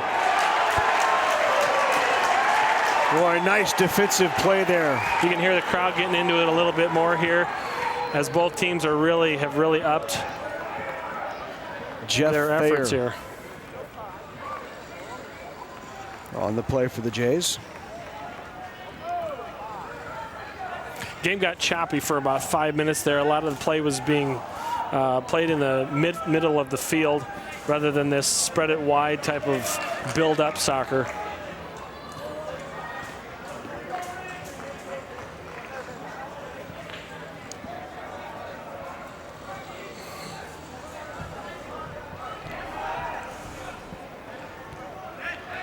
Talking with Terry Davila before the game,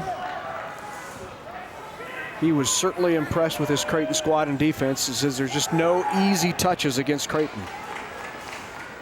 Yeah, I think what he's probably talking about is that you got to be sharp on that first touch because they're like what we've been talking about pretty much all game. They play defense as a team. Their positioning is good, and if your touch isn't sharp, they're only a step or two away. Davila had his best season as a coach back in 2005 when his squad went 15-4-3, 8-1-1, and won the Big West back in 05. There's a tough giveaway there by Chris Schuler. Dermer looked like he came and slid in for a save of potentially a goal there. Riley with the opportunity there. Dermer sliding in there to save it. Here's Riley coming in, and Dermer. Yeah, looked like Dermer got a toe on it there. So it'll be the first corner kick for the Matadors. Is coming back into the game for Cal State Northridge is Matt Chavez. So Chavez is in, and Bo Miller will come out. You can see how Creighton's defending this corner kick. They've got 4 guys on the 6-yard box, 1 near post, 1 far post, and then a couple floating man-to-man.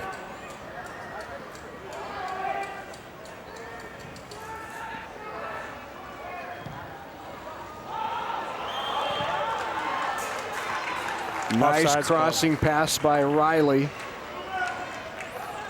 Or was that Rojas? It was Rojas with the cross. Tried to find Radovic. Watch one more time. Radovic right there, just waiting for it, just a little high. Yeah, Creighton players were hoping that was offense, but that's good team defense as well as stepping up after the play to get that person offside. Thayer couldn't win that one. He's back on it now. Hahn controls it. Jeremy Hahn over the top. Here's a chance. Rodriguez is there. The shot and a goal! Dylan Riley! They're going to call no goal. Offsides called on the Matadors. Wow, that was, we'll have to see. Here comes a replay here. Let's see what. One more look. Oh, I think he called number 27 there on the offsides call there. Couple of saving graces there for the Creighton Bluejays, really. So no goal. The best chance of the second half by the Matadors comes up short on an offsides call. But what a terrific pass. Oh, it was a great over to Riley. Play. Tucked that ball away nicely. That would have been a real momentum change there. But now you've got the opposite.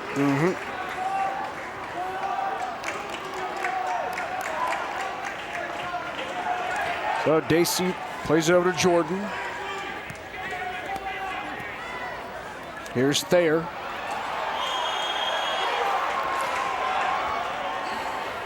And a push called on the Matadors. Haven't seen Thayer too much. He's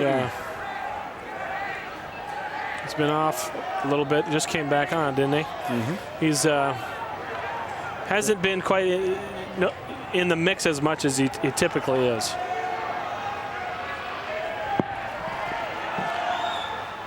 And that could be due to their defense and scouting report for sure.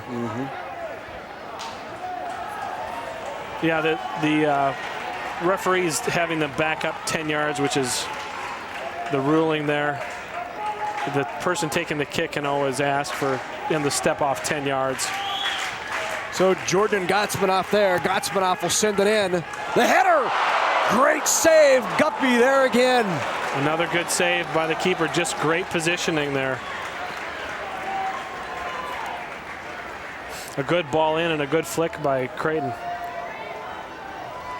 Both teams creating chances now. Nearing the 5-minute mark. Still no score here in Omaha, Nebraska. 5th-ranked Creighton Blue Jays. The Cal State Northridge Matadors. Rodriguez tries to control. Dermer's on him. Little battle going on there between Dermer and Rodriguez. That's smart defensive positioning there. You had this back to you. There was no need to foul. Dangerous ball in. Rodriguez tries to get the head on it. Can't. Gottsmanoff with it. Sends it back to Jordan.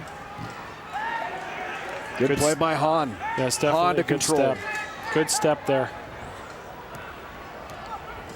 Hahn sends it in there. Chasing it is Leyva. Leyva with the cross. Sent out by Schuler. Here's Thayer. Thayer will throw it in. Check that. Yeah, those crosses are pretty easy. The one we just saw are pretty easy to defend because all of the defense has gotten back and has been able to set up. And just an easy head clearance by Chris Schuler. The difficult ones to defend are those that you're running forward and defenders are running backward. Tim Walters back in the game now for the Blue Jays.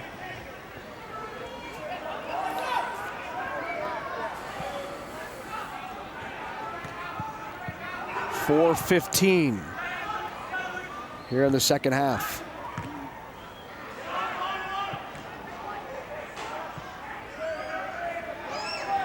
Boy, what a big goal that would have been for the Matadors. Late in this contest, almost. Yeah, I'm sure they'll be watching that a couple of times.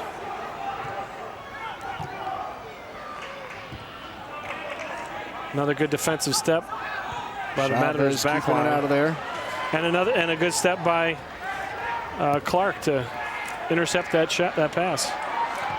Gottsmanoff.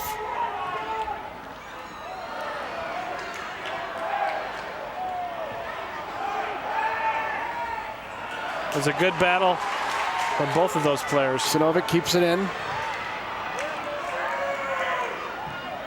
Good positioning by Creighton. Here's Thayer on the right side. Thayer trying to work it in. Another defender over there to take it away and cleared. Nice defense by the Matadors.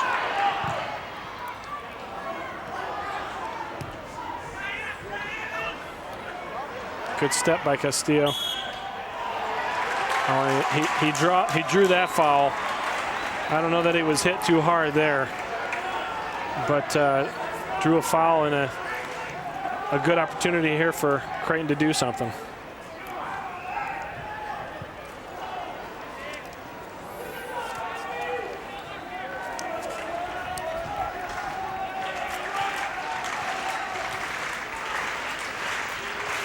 So Tim Walters fires it in there. Cleared out.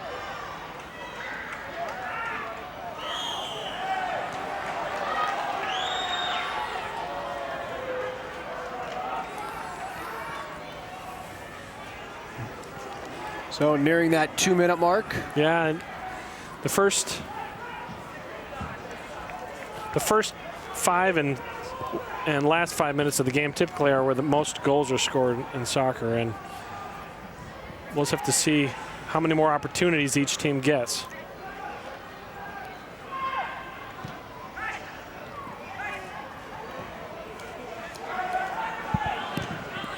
Sent in by Chavez. Here's Rodriguez with it, trying to look. Boy, he had Riley in there again. Nice job by Dermir. There's Riley. Sinovic sends it ahead. Walters on it, push in the back, called. It really looks like that goal that was called back has really kind of breathed some life into the Matadors' attack here. They really, if you see, they look like a different team right now with their. You could tell they're being more aggressive to the ball. They have more people running forward, connecting more passes. So 1 minute left now. Inside 50 seconds.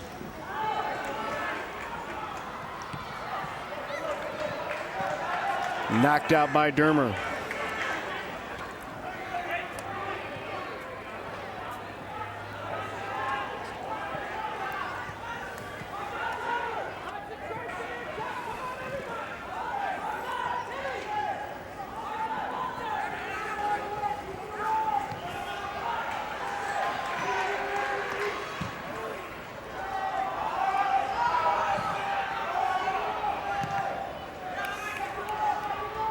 So it looks like this might end regulation as we're now at the 10-second mark. One last chance here by the Blue Jays. Let's see if they fire one off. The shot on goal, just off, and that'll do it.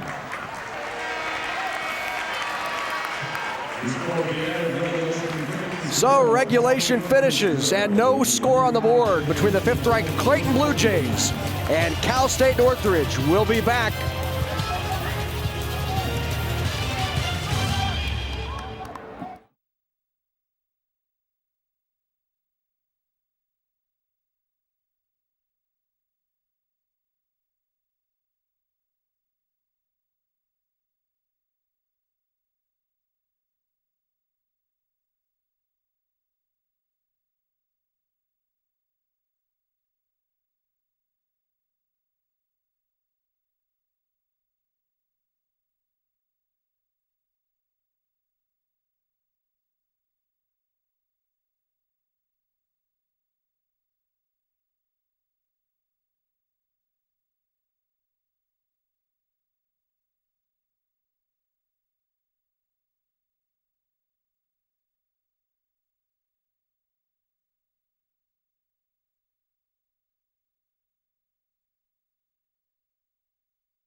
And welcome back to Omaha, Nebraska, the home of the Creighton Bluejays, home of Morrison Stadium, one of the finest venues in collegiate soccer.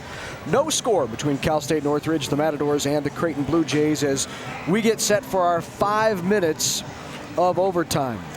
Before that, we had a chat earlier with Terry Davila about bringing the Matadors out here to the middle of Nebraska to take on one of the best teams in the Missouri Valley Conference. It's obvious, it's a beautiful stadium. They do a lot for college soccer, and they're kind of the, one of the people that you aspire to be like as far as facilities, as far as the way they play and how they handle themselves as a university and as a soccer team.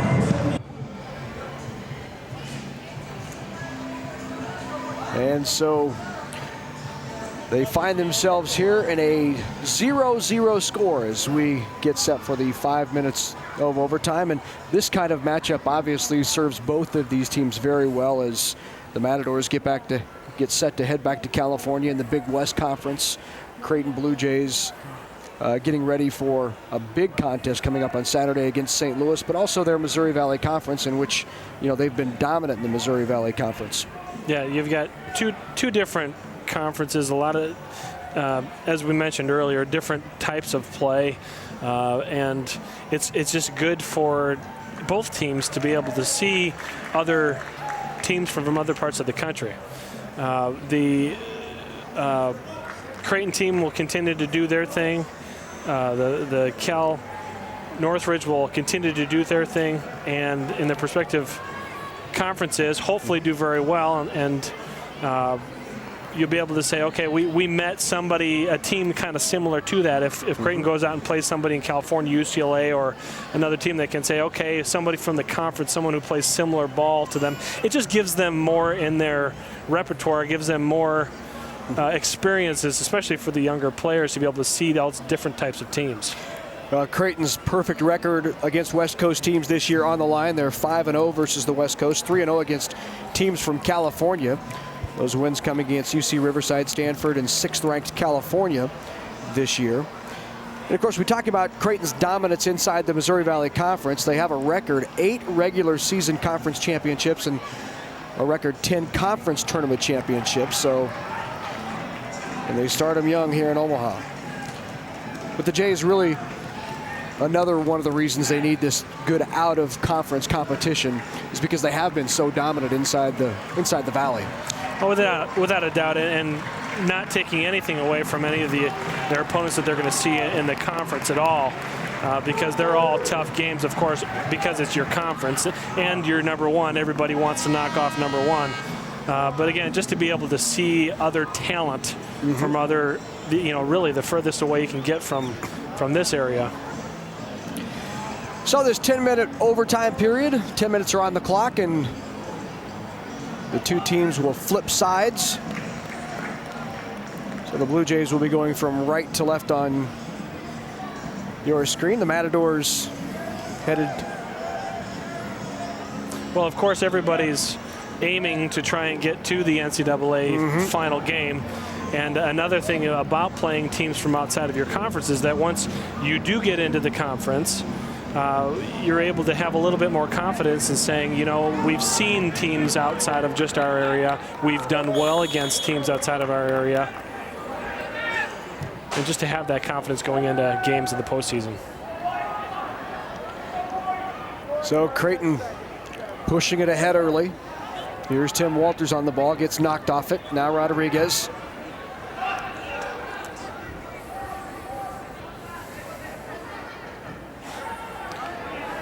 Played it back to Schuler. Right there on him. Gomez not giving him any room. Gomez right back at it again. They're being pushed by Riley.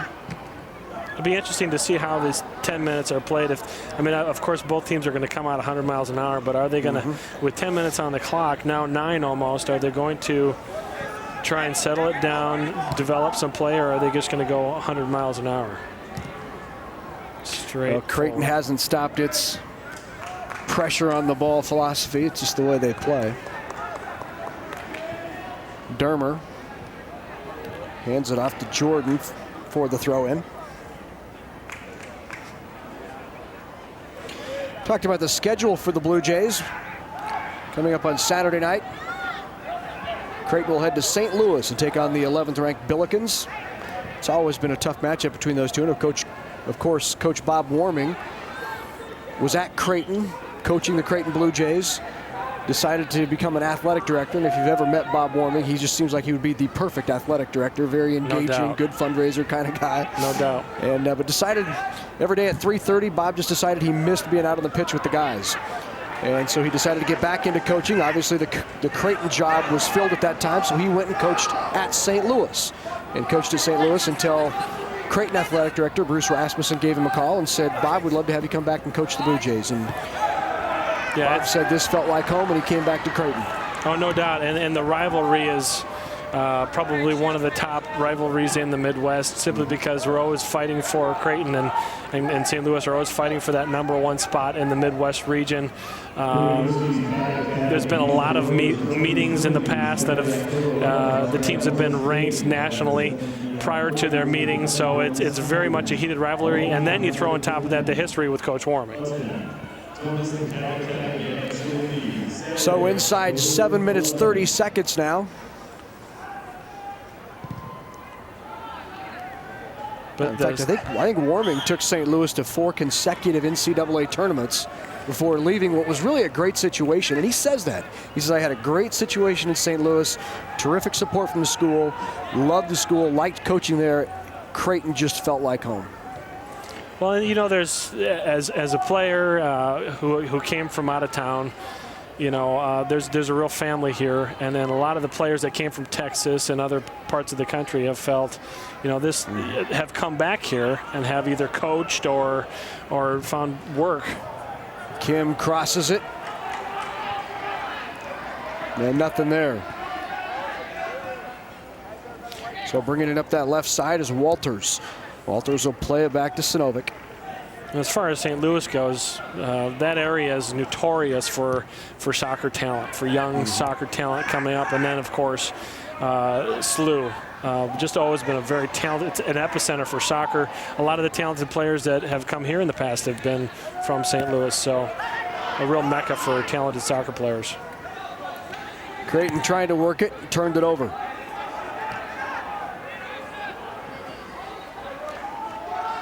Sinovic has it back. 6 minutes left here in this overtime period. No score between the Jays and the Matadors.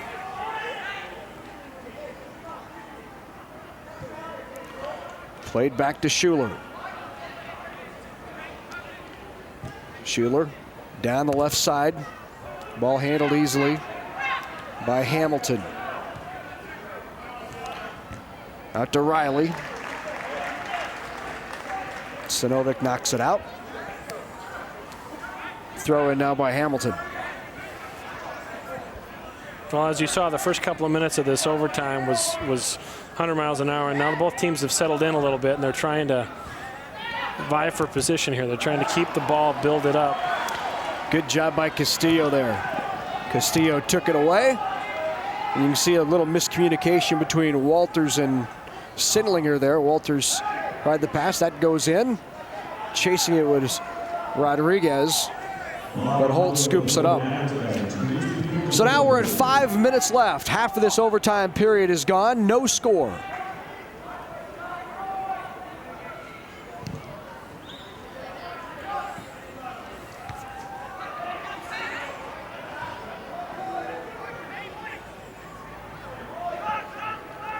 Here's Kim with it. I'll tell you, Pate for Northridge in the back, the defensive player really has had a great game as far as winning head balls. I don't think there's been more than 1 or 2 times that he's lost a head ball, and that's really been helpful for the Northridge defensive team. And again, that 6'4" frame doesn't hurt back there when you're going after the head balls. No doubt. Pate from Chatsworth, California, Chatsworth High School. A good searching ball there by Chris Schuler, just Chris Clark didn't quite get to the end of that.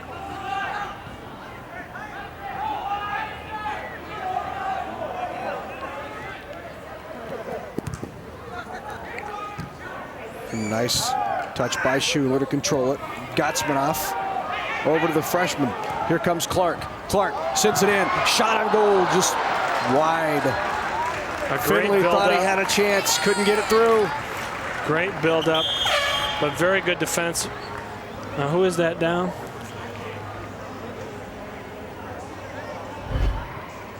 Here comes if we can get a number Clark. on it. Very great first touch by Finley. Out that hamstring. A great defensive move there. Great positioning. He tracked back. The defender tracked back very well with Finley and deflected his shot. Didn't allow him to get a clean shot off. And the way he's stretching that, it looks like a hamstring. You can see him. At this stage, it could be a cramp. Yep. Wouldn't doubt it. Looks like Chavez. And it is Matt Chavez, the 5'11" freshman, filling in for, we mentioned before, Cameron Sims. Did a great job tracking back at full speed as Finley was striding out. He got a foot on that to deflect, which could have been a goal. Akinrinade and Thayer both back in for Creighton. Castillo will come out, as well as Sindlinger.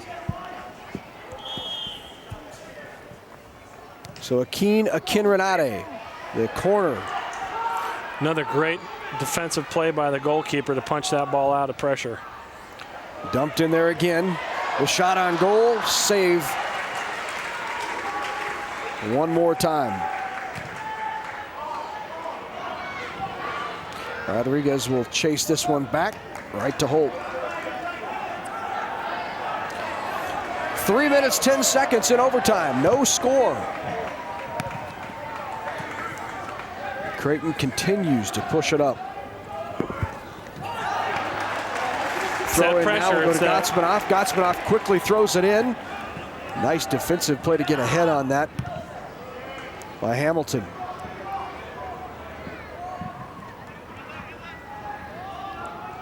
Akinrinade.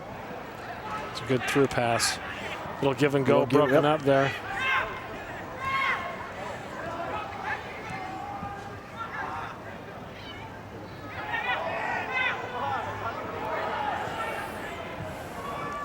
That's sent in.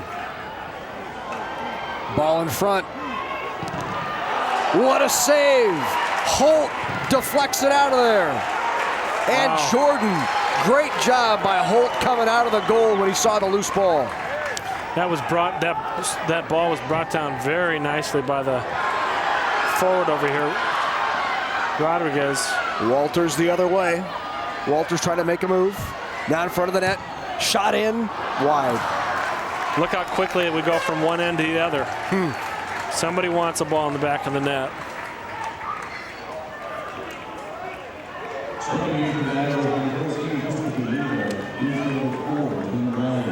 Chris Leyva is back into the game for Northridge.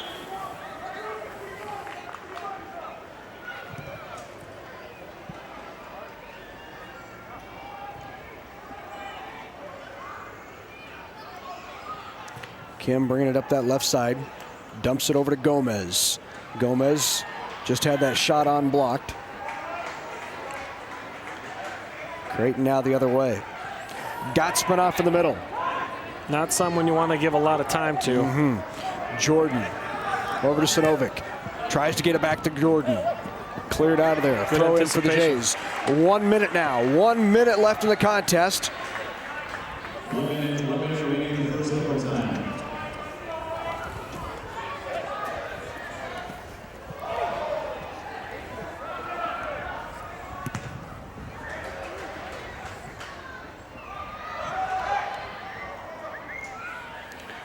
And a goalie kick. So 40 seconds left here in this first overtime period between the Blue Jays and the Matadors. No score here. We'll have one more 10-minute overtime period.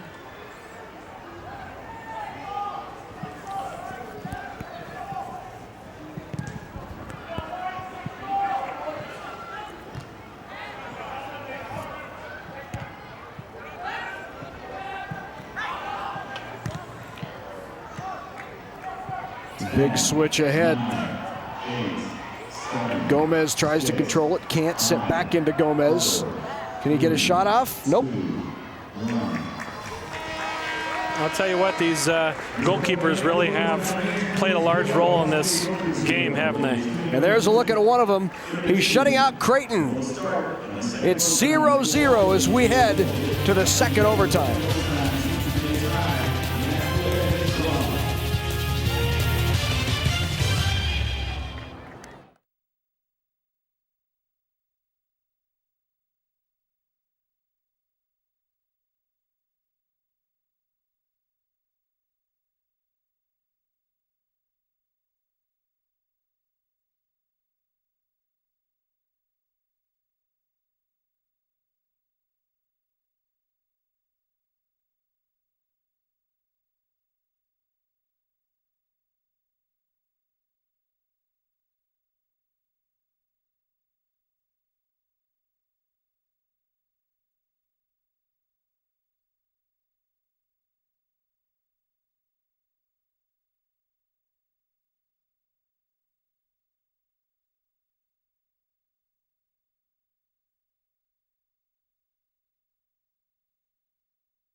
Back in Omaha, Nebraska, along with Peter Henning, I'm Larry Putney. Great to have you with us on NET across the state of Nebraska and on CBS College Sports Television.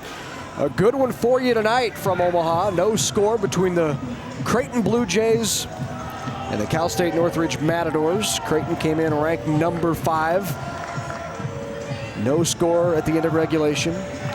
No score at the end of overtime, and we head to overtime number 2, and it's really been a goalie-dominated game. Yeah, I mean, the goalkeepers, the main thing you want from your goalkeeper is just to be ready when you need them. And that's arguably one of the hardest positions to play on the soccer field simply because of that. And these two goalies really have come up big for both of these teams to keep them in this game.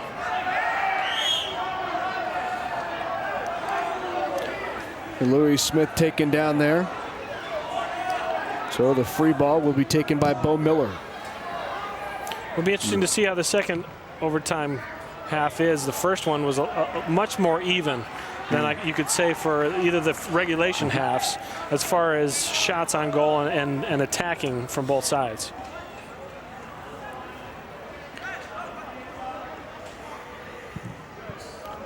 Terrific night for soccer, though, here in Omaha. Temperature maybe in the mid to low 60s. Mm-hmm.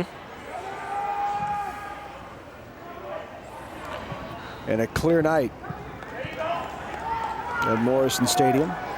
It's about as friendly as the fall's going to be. Yeah. It's all downhill from here, as they say. And a great crowd on hand as well, still sticking around here at Morrison Stadium for this double overtime battle between the Jays and Matadors. Kim with it in the middle. Hands it off to Radovich. And battle it has become, really. Mm-hmm. Both of these teams now are definitely in this game, and that, I don't mean just the stats. I mean they both, you can tell both of these teams feel equally that they can win this game.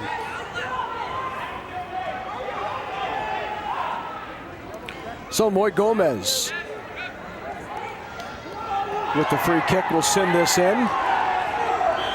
And boy, we had some pushing and shoving going on underneath in the penalty box, and it looked like Riley either gave a backhanded headbutt to the face of Sinovic. I turned just after it happened and saw Sinovic hit the ground and now grabbing his mouth. Well, I think there was a little bit of shoving between Sinovic and another player coming up there. He got a couple of shoulders in the chest, and then I think the big guy came in to put things to rest. Gets a little pushy in there when you're trying to get position on the defender. Still a little bit pushy in there. Radovich. His ball goes in, hit up in the air. Ball's loose. Schuler got a head on that. Ball bouncing in the box is never a good thing, but it was kind of in that no man's land between the goalie and the defense where he didn't want to come out and commit.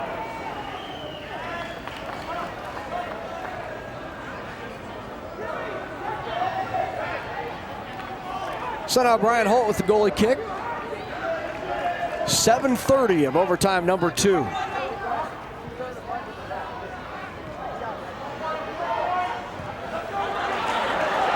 Being chased down. Wittig is in there for the first time tonight. He crosses it.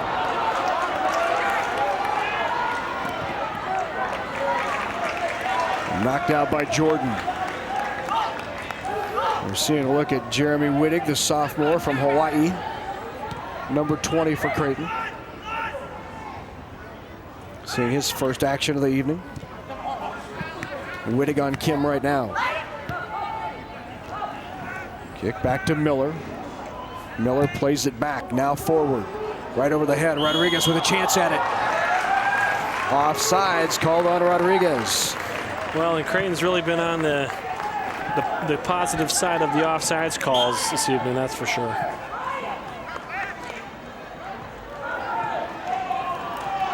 th foul now called on. Looks like the offsides has been 7-0 in offsides calls. Creighton was 0. That's certainly been in their favor.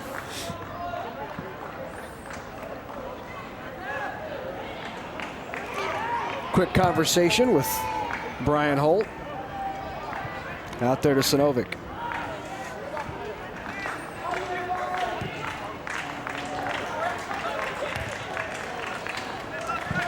Cleared by Miller.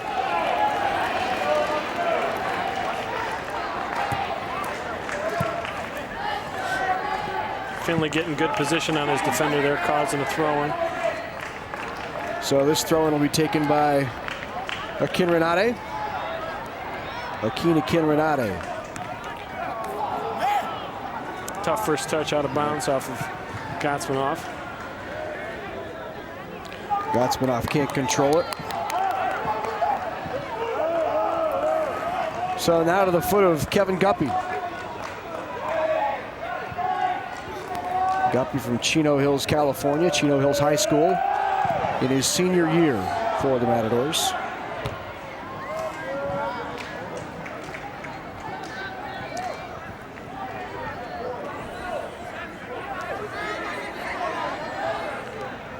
Throw in, Wittig heads it. Played back and now into the middle to Radovich. Radovich taken away. Walters with it. Walters ahead to Finley. Finley tackled in the box. And the call came. That's a tough call to make. The call came, and you saw Finley. Undoubtedly, he was taken You saw down. the reaction of Finley, almost as if to say, I got it. One more look. Now that's again. It's all to the referee. You know, it's what he saw. I mean, you could debate either side there. You could say he got the ball and then the guy tripped over him. So now at 5 minutes of the second overtime period. Either way, that's a tough call to make when you're in a second overtime period. Andre Gotsmanoff to win it for the Blue Jays. I don't know. It's a tough Staring call to at Kevin Guppy. Guppy's been stellar all night. Gotsmanoff, one of the leaders of this Creighton club and the leading scorer. for the game. Goal! Blue Jays won it!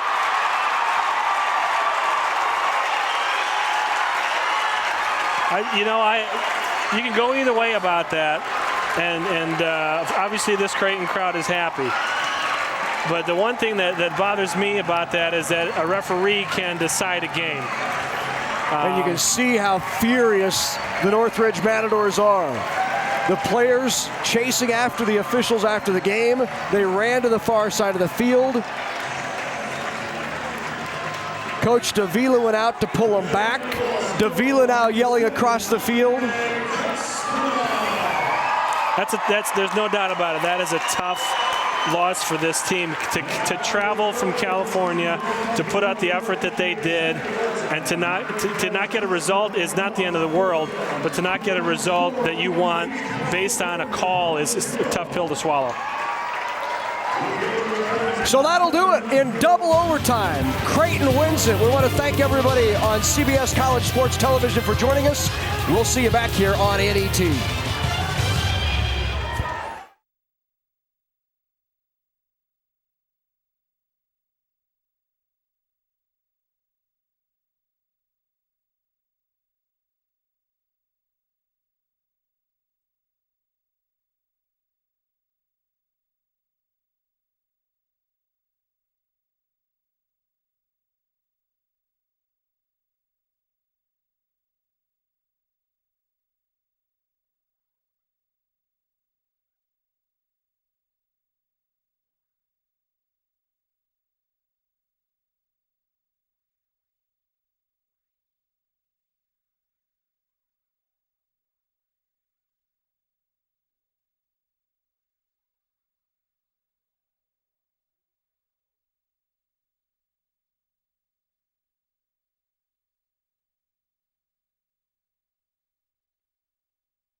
And Morrison Stadium emptying out after a terrific game tonight in double overtime. The Creighton Blue Jays knock off Cal State Northridge 1-0 on a controversial call in the box. Let's take another look at it. You see Finley coming up here in the box, gets tripped up.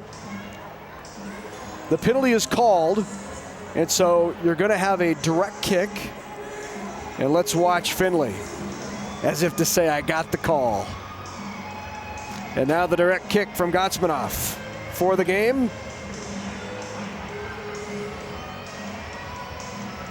Oh, keeper picked the right side too. Well, going back to the foul, first of all, like I said before, that's a tough pill to swallow, so to speak, for this Northridge team. Now, looking at paper, you could say the stats, Creighton deserved to win this team. You could say that Northridge should have won this game with the goal that was called back. So it's a tough call to make. He made it. It is what it is. But a well-fought game either way. I'm sure that coach is going to take a little time to cool down. The players got to be disappointed after that. But you know what? They came in here. They fought against a tough opponent in a tough venue.